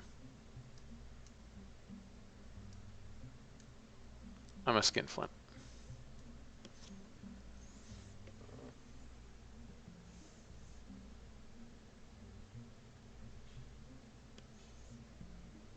And I think it'll be okay. As long as I remember to spin up before re-entry.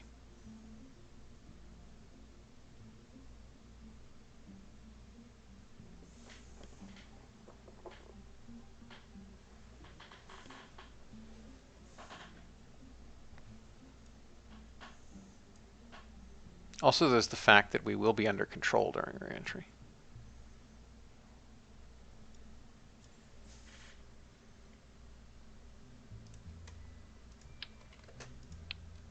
And we are slightly payload limited.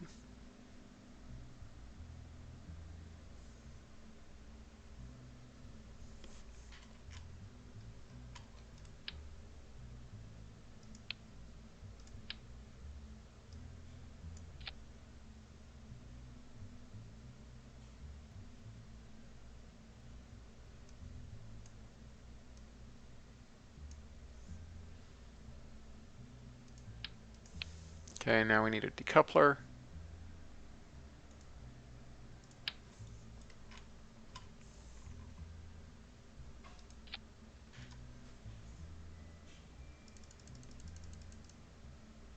Is that the one that's tooled? Where's the one that's tooled?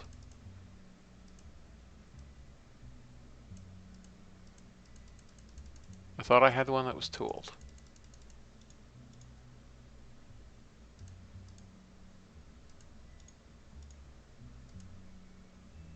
Well, it's cheap to tool, so who cares?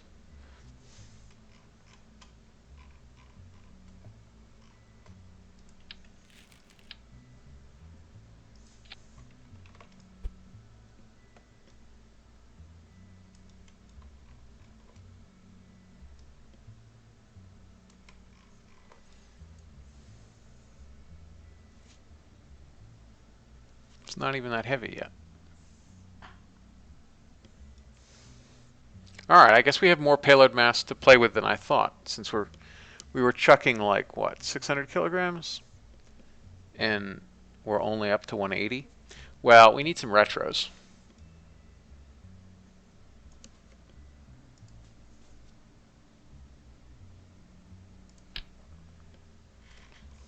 We'll just put the retros right on the film camera, because why not?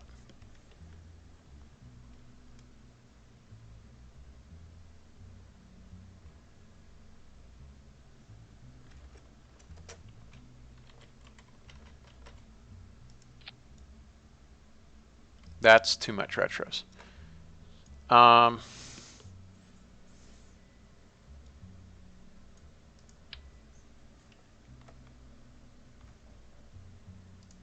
guess we need 2 decouplers.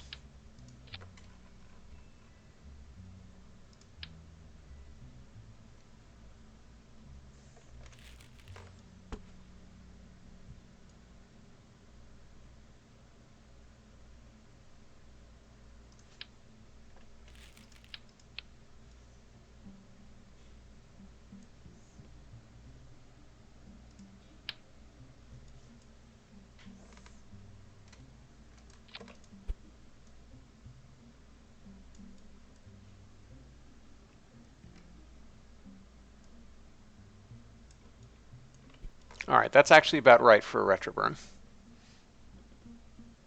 We just have to align prograde when we fire it.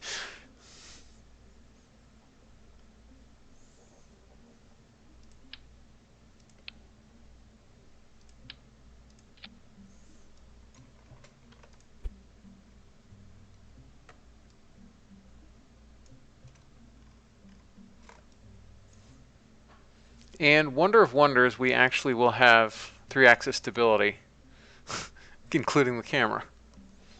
But we have to be careful not to use up the hydrazine, because we do not have much hydrazine.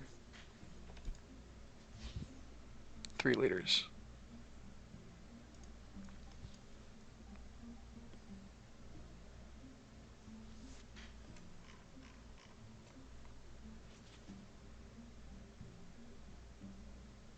The good thing about this is that we can decouple this and not have the avionics drain while we're in orbit. All right, am I forgetting anything obvious? I don't think I am.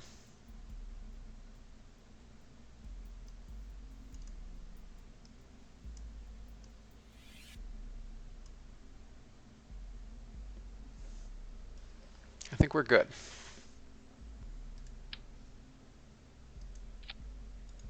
However, we're going to have to extend this to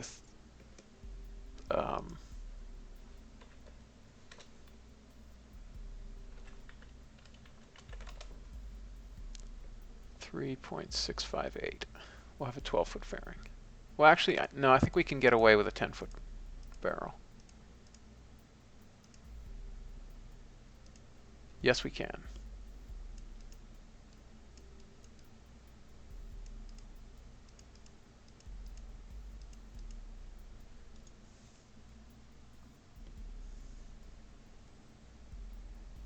So we have tons of delta V.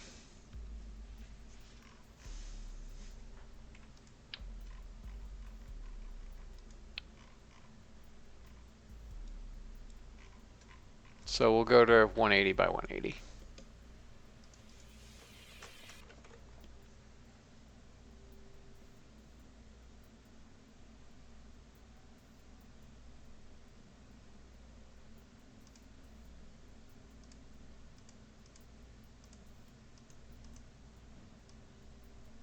Put the RCS there.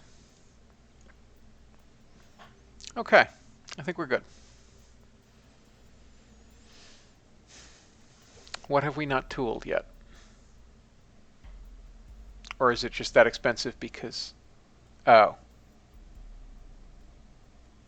That's why. Yep, okay.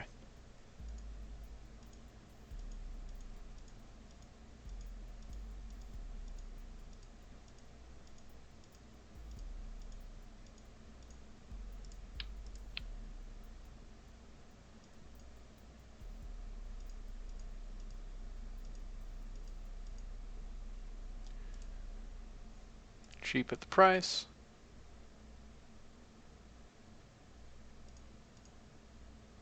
And want to maximize the impulse.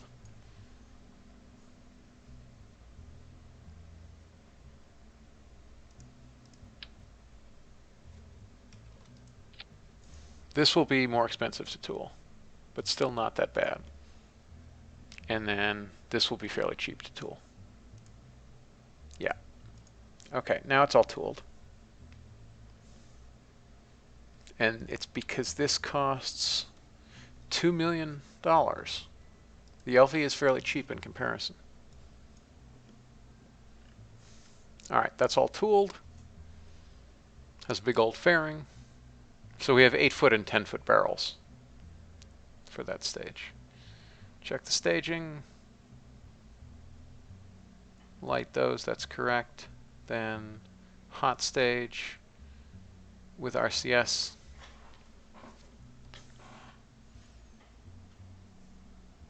Fairing sep. Then we decouple and have RCS on the probe core. Then we'll decouple the film camera, arm the parachutes. Then we'll get a little distance, fire the retro, and decouple the heat shield if we need to. All right.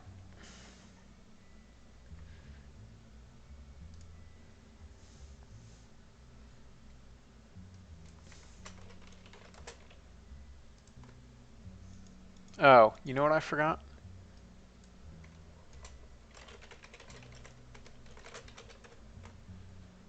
See, that's what it was called, I believe.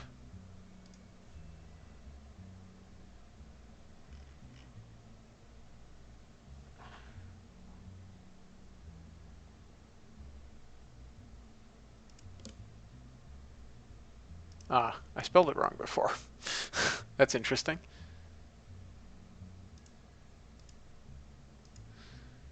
What I have to fix is...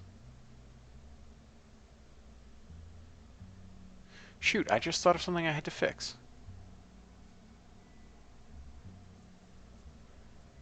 What did I just realize I had to fix?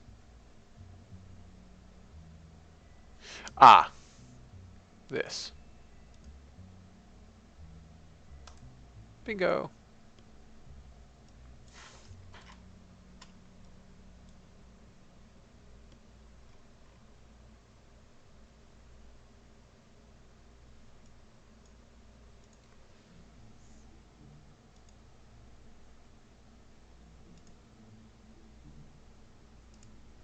Had to fix those.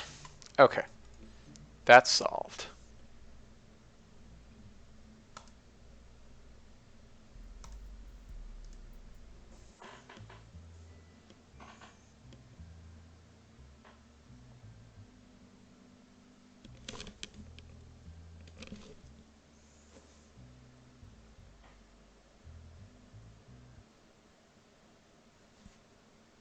Let's duplicate it. Actually, let's rename it. What are we going to rename it? I know what we're going to rename it. Because what would you name a spy satellite? Let's duplicate it. And it has to launch off that pad because it's too heavy for the... Oh no! That's right. It can launch off this pad. Man, this is going to be so cheap. So cheap. All right. Hopefully we...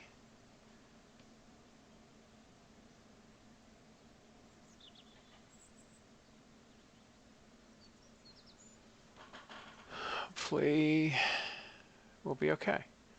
What does this contract say? Image the target area.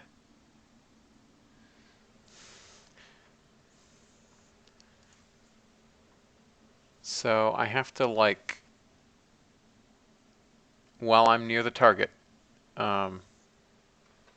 take a science sample. Let's see what that actually translates to in contract configurator code.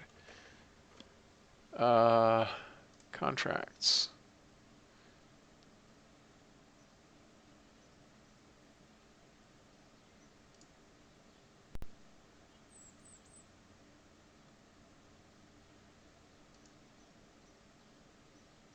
Earth imaging satellite.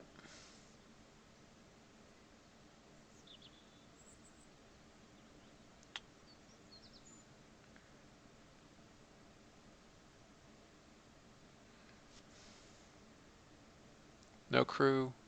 It's in an orbit. Min, max. Visit waypoint.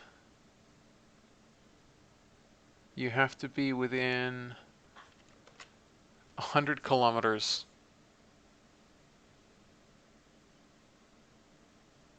to do it. Collect space science.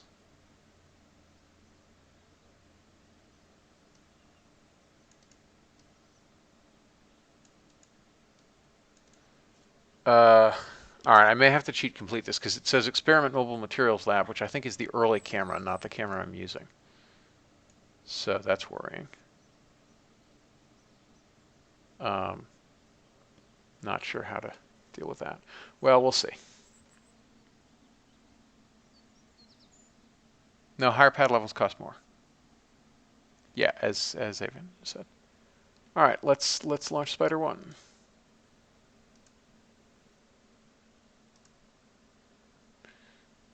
We are batteries only.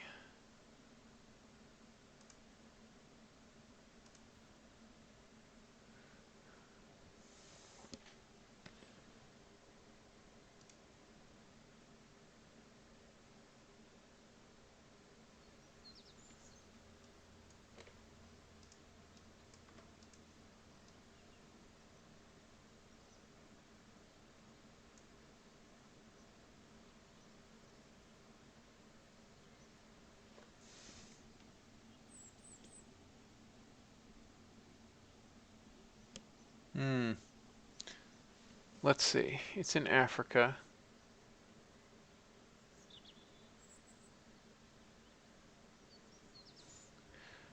Which means we actually want to launch in the middle of the night, I think. So that it will be in the daylight when we pass over it. But that's fine. We'll take some night pictures, who cares?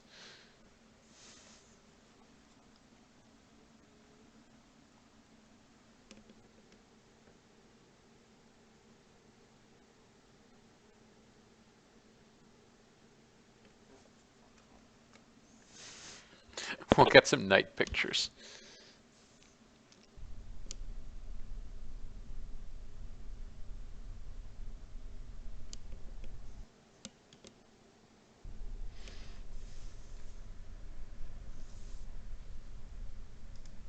Alright, goodness only knows what launch profile I should use for this thing.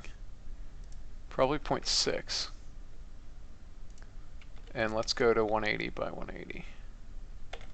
Well, 100 nautical miles.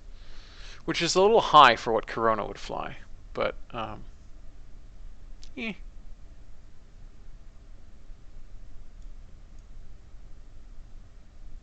We have plenty of delta V, so we can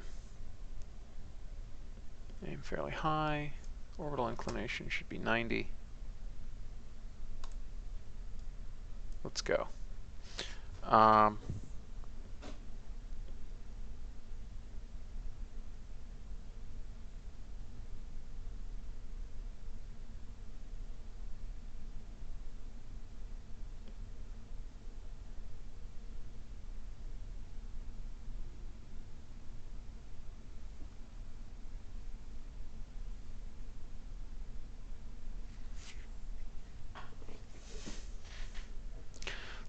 My argument for launch cost being affected by pad level is that, as you guys were saying, like, if the pad is big enough to support a 3,000-ton launch vehicle, the infrastructure upkeep alone and the number of people involved in doing a launch, no matter how small on it, is just ginormous. If you're just trying to launch a V2, like, you still need people to operate all the machinery on the pad versus a tiny pad that needs only like 5 dudes and a pickup truck. Going to be pretty cheap to run no matter what you're launching.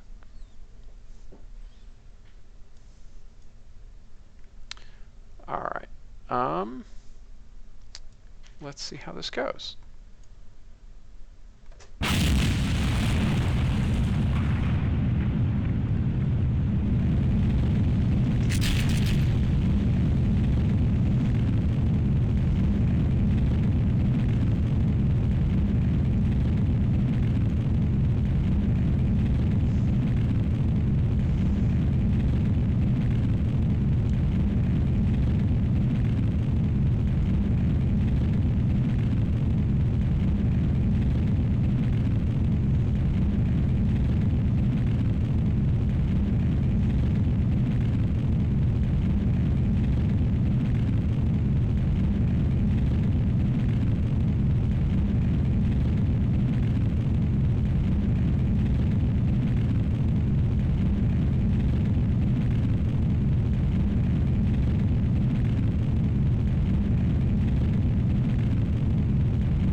Convention under King, that is exactly where the cost increase comes from, basically.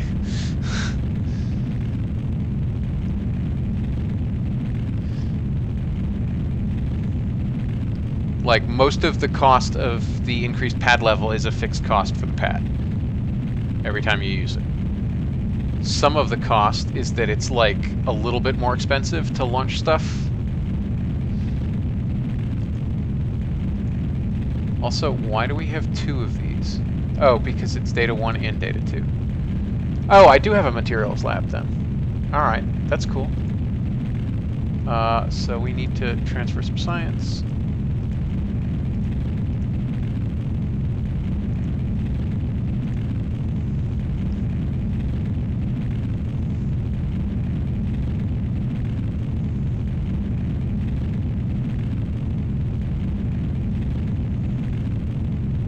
Yeah, basically that's exactly why I wrote it that way, because so much of it is fixed cost for using the pad. Some of it is just that it's a bigger pad, so if you're doing a launch, you just need more people looking at more stuff, so that is scalable, but most of it's the fixed cost.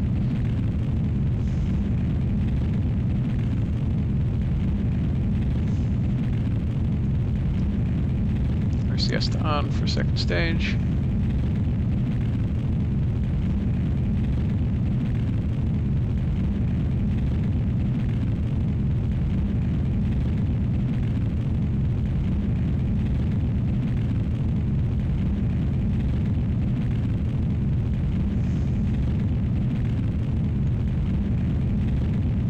Five seconds.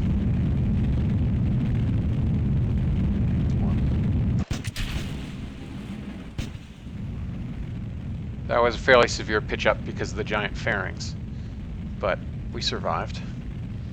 RCS back to off, which I can't do because we're over mass. That's fine.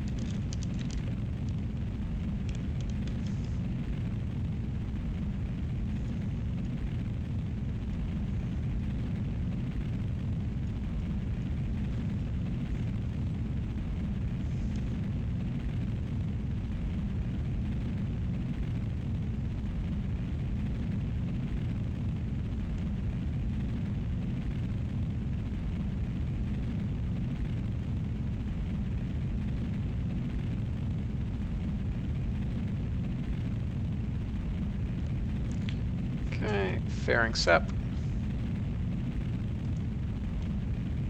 Oh, oops. Forgot to take these. Let's transfer them over.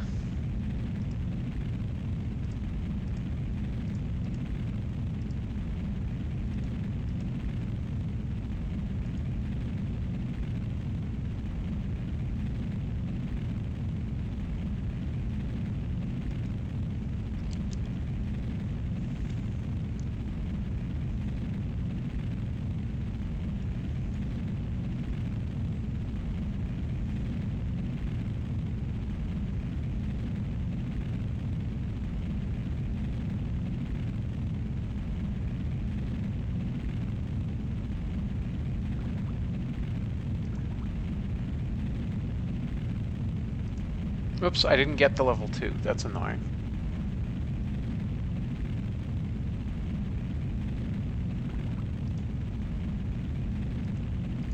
Oops. Should transfer it out.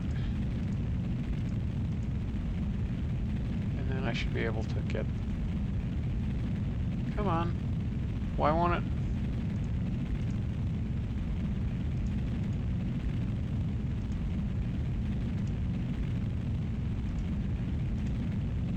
There we go.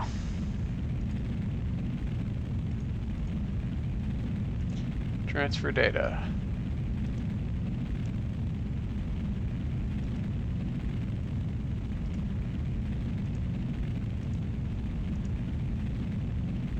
Nope. Review stored data.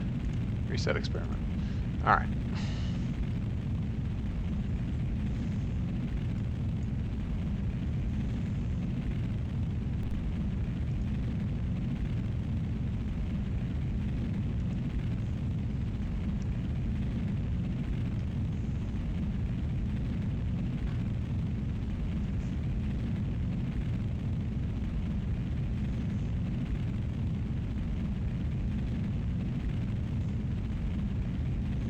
Coming up on insertion.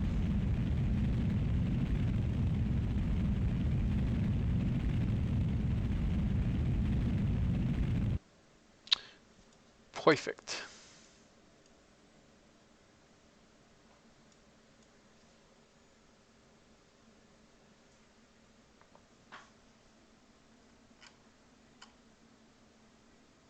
So we have to return home. We have to image the target area. So let's get rid of the booster.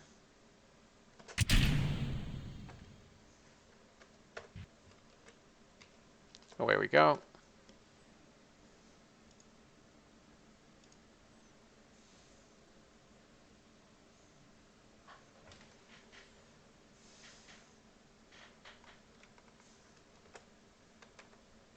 Now let's see what more photographs we can get. Ah, missed it. Shoot. We'll get it again.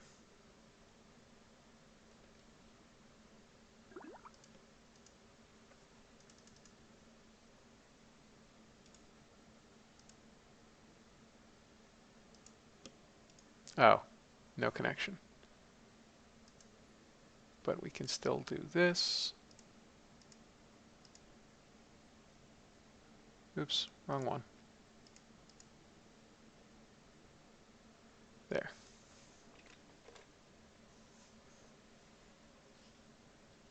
See if we get anything else. Okay.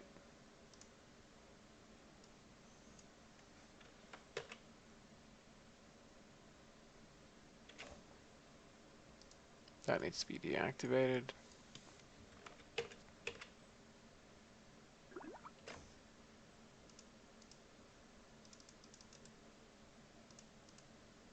Tundra photos.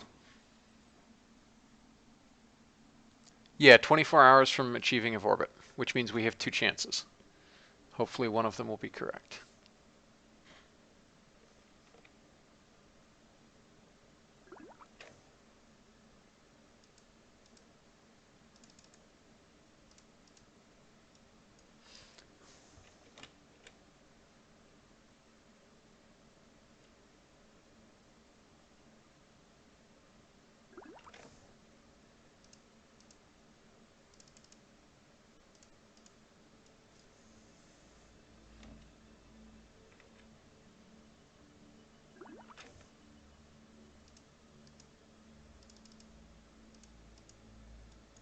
Okay.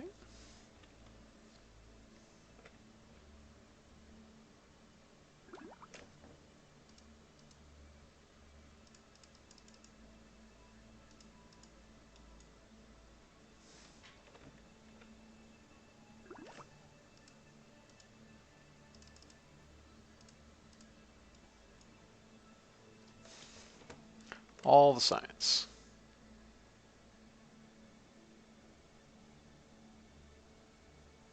.8-minute orbit.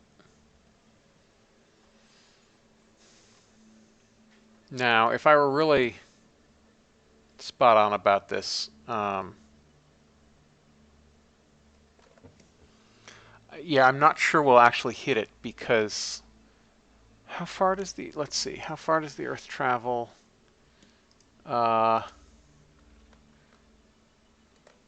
24 hours times 60 is 1440 minutes a day.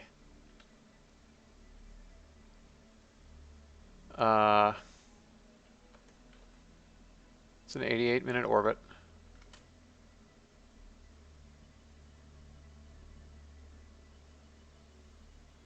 So we'll do 16 orbits a day. Sorry, we'll do 16 orbits a day. How far does the Earth travel in 88 minutes? Well, angular velocity of the equator, so 86,400 seconds.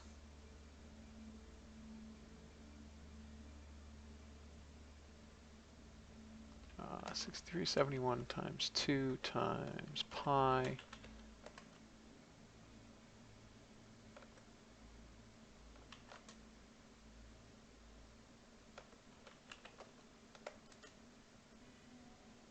Okay, 0.46 kilometers.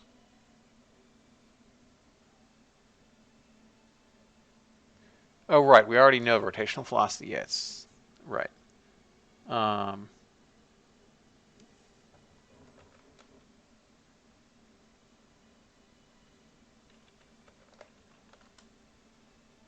Yeah, so like 2,000 kilometers. So I don't, yeah, I would have had to.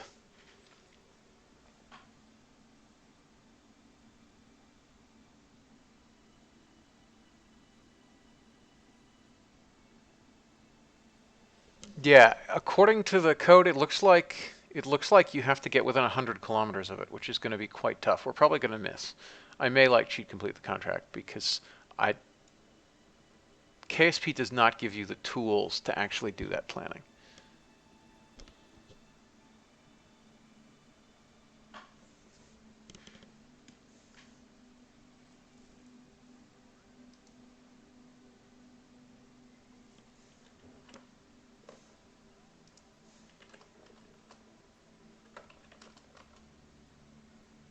Yeah, so you have to get basically within a degree of the target.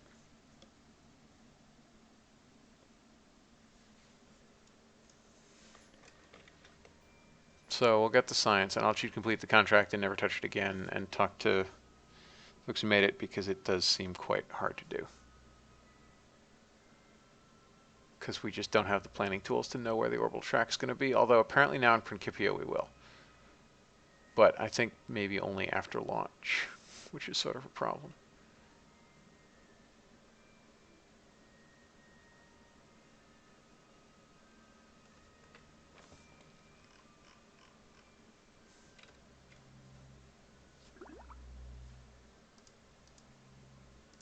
More science. All right, meanwhile, let's look at where are we? We're here.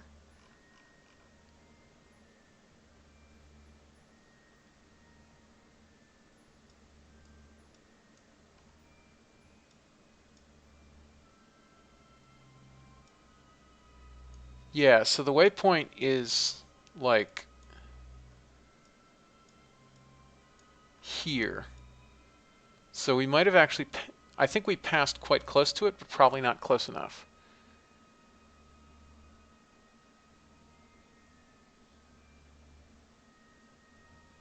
Also, there's the fact that the target area isn't even showing on the map for me. That's weird. I don't know why it's not. That seems like a bad bug.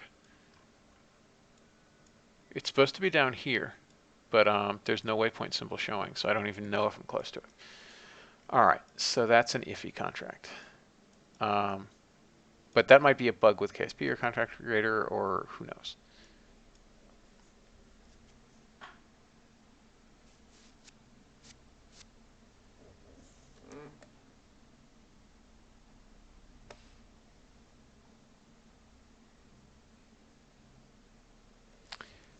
Oh, right, SCANSat will give you the orbital track. That's true. Yeah, and as long as you can vary your period, you'll vary whether you'll pass over it or not, which... So it's possible to do, it's just a chore and a half. All right, let's... I want to know what we've missed. Photography level 2.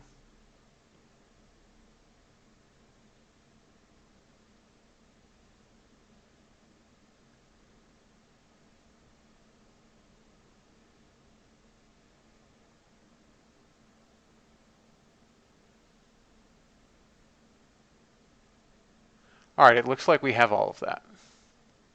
So we might as well just call it quits in the orbit.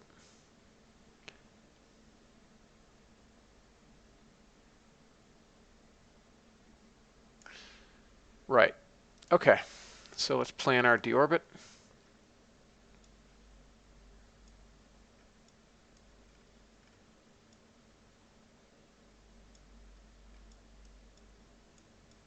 Where are we right now?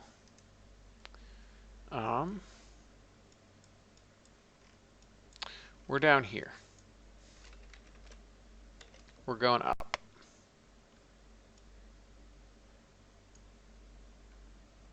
(195 meters per second).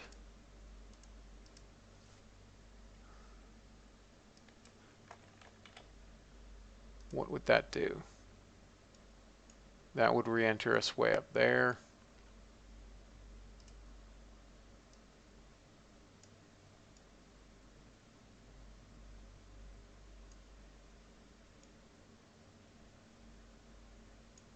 But we don't have comms, so we can't do that right now.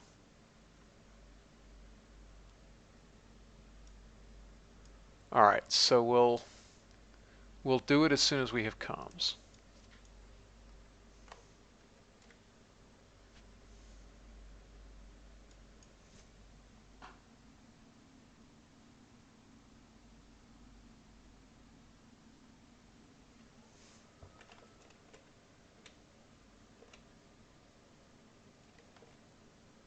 some point we'll have comms.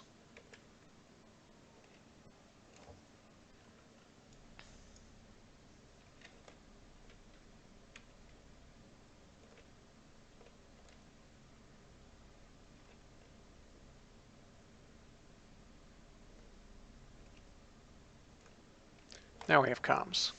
All right. So we want to orient, oddly enough, yeah, we want to orient retrograde first to decouple the camera.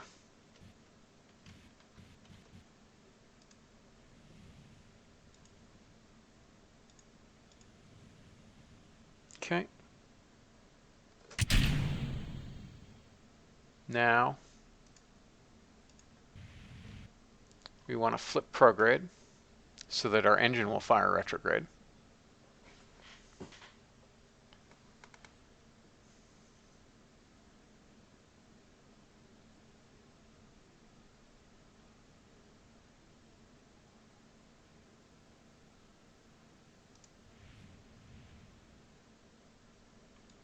Okay.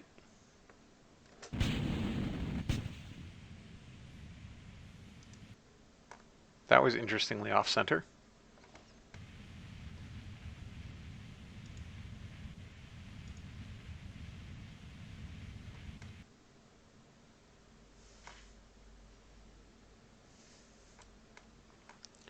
Now we want to, at an altitude of 80 kilometers,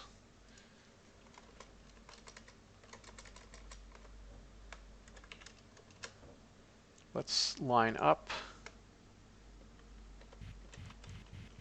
to the node.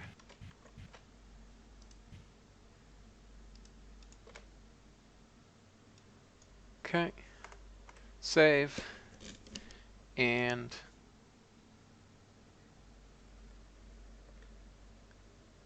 yeah, I don't know why the solid was off center, but it was. Hopefully we don't land in Alaska. It looks like we might.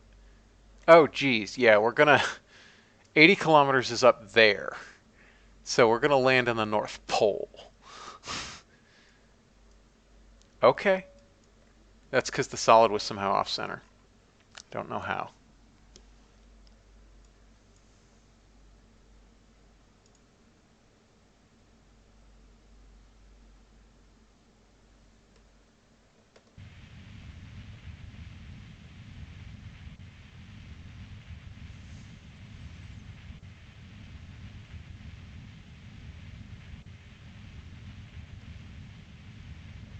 All right. Well, we'll just it'll be fine. Who cares?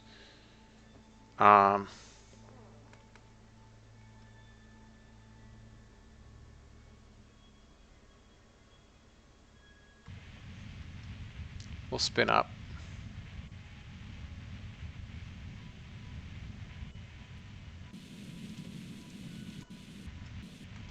Why is SAS? Oh, SAS was on somehow. All right. Let's spin up a little more.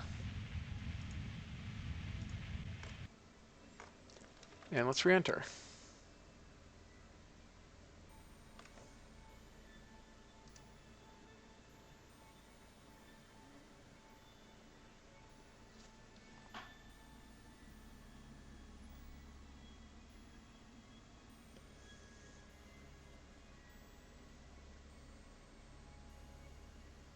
Yeah, we went up, now we're coming down. That was insane. I don't know what happened with that solid. It looks like it's centered, but it must not have been perfectly centered.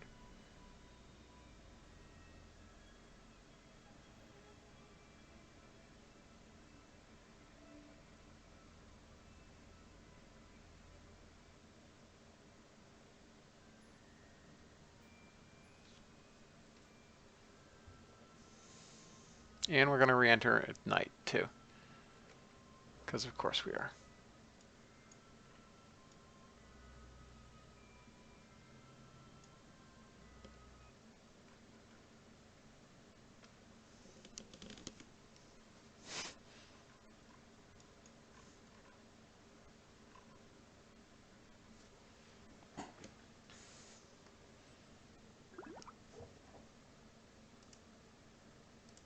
Let's keep some telemetry analysis. Actually, there's no reason not to transmit it. So let's transmit it.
Okay, let's hope the parachutes don't burn.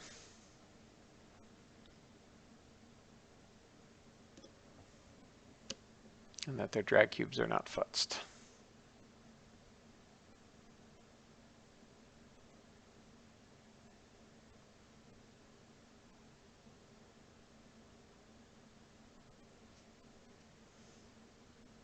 I guess I should have spun up before firing that solid. That would have avoided the spinny, spinny, spinny.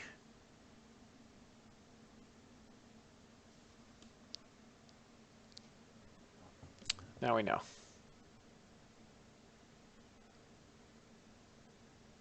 Oh, I wonder if I ever snapped it.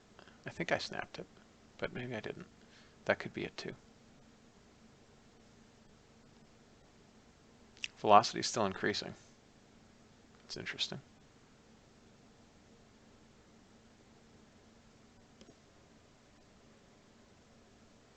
Going to have some pretty high G's because it's a pretty severe entry angle.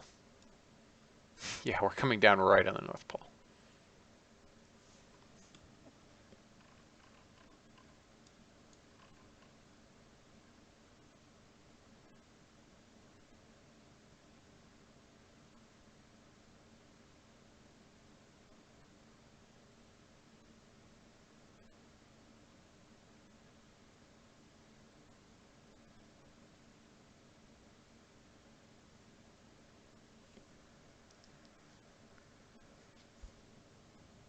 All right, now we're finally picking up some real drag.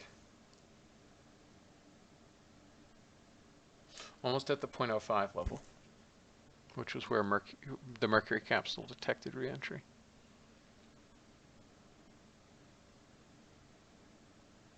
Okay, we're at 0.05 Gs.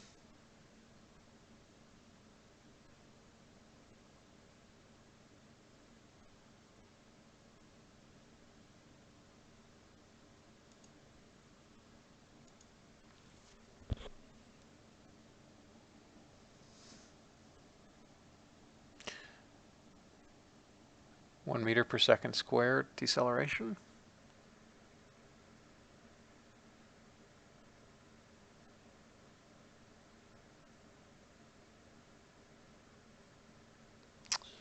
Sun's over the horizon.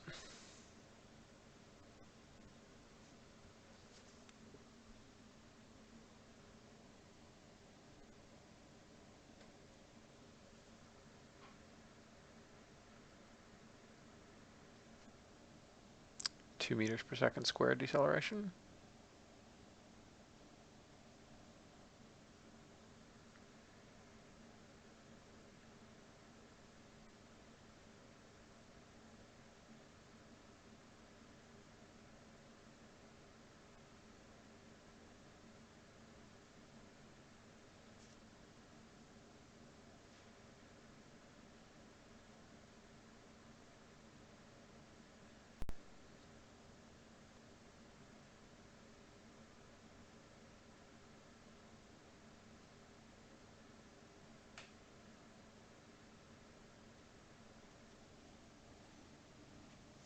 Almost a full G.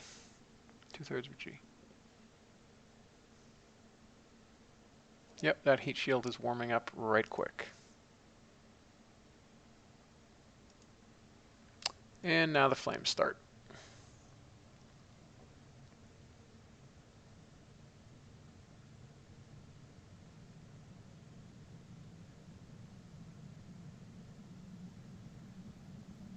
Looks like the shader's not being applied to the right part, but oh well.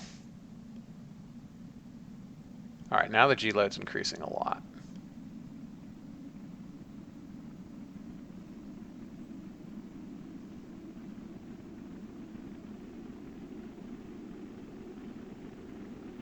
Three Gs.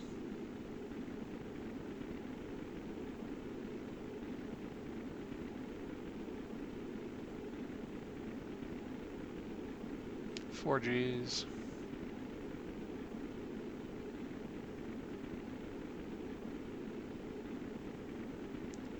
5 Gs.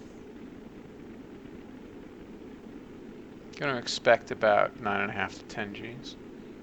6 Gs.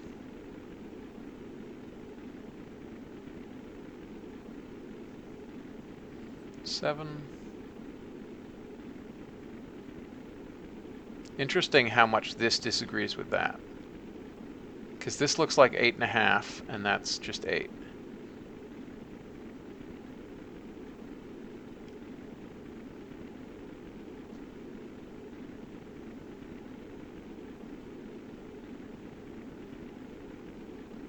.9.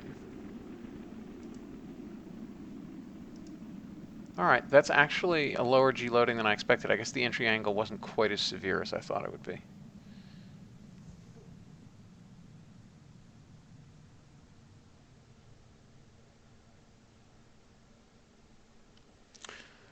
Okay, how's this doing? We did not use much ablator because we came in quite steep.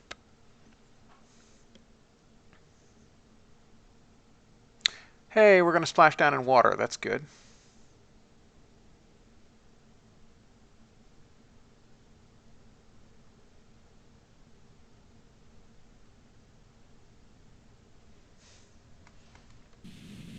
All right, let's kill our spin.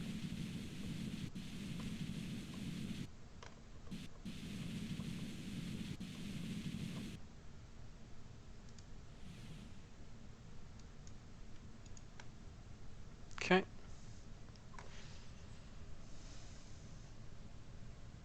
Pretty good.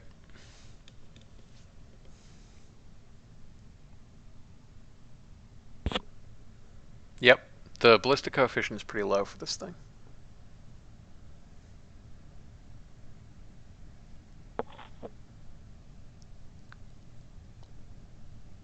Lower than Mercury, but not that much lower than Mercury. But note that ballistic coefficient doesn't actually change peak Gs. It just changes when you get them.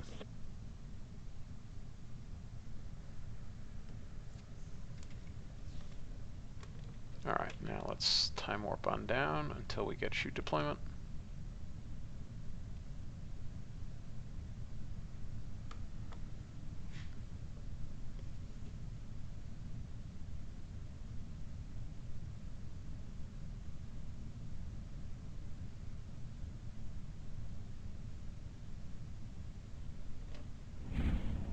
Out they go.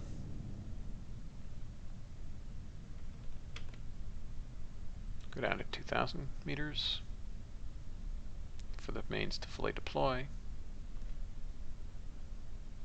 Huh?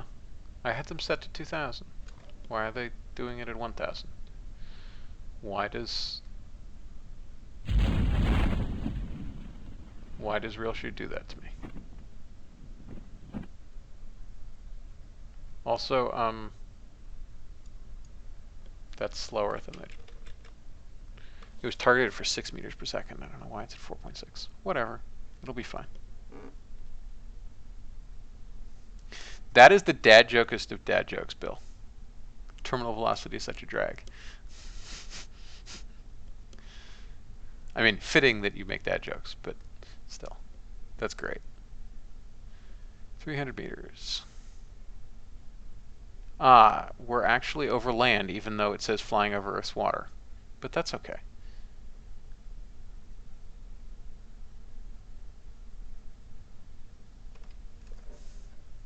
Okay, 1x warp. 40 meters above some kind of land. 20 meters.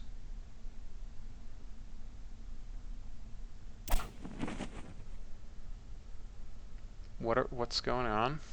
Why are we spinning like mad?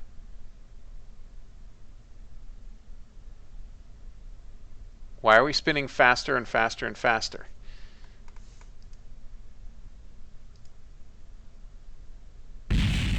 What the heck is going on?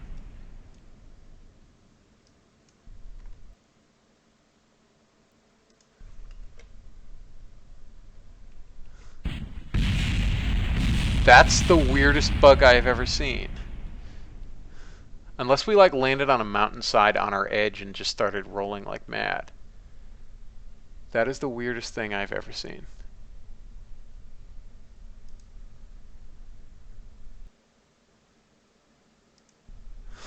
That was so weird. It counted as a recovery, we just couldn't get the data. That's just insane. Alright, I'm gonna do that reentry again because we did it fine. It's just, I know I landed on a mountain, but like, at most we should have started sliding, not like spazzing out like that. Because we should not have been on our side, because the parachute landed us like horizontally, and yet somehow we were flipping end over. It's weird. All right. Anyway, but I need to go supperize. So I will see you all later. Thanks for watching.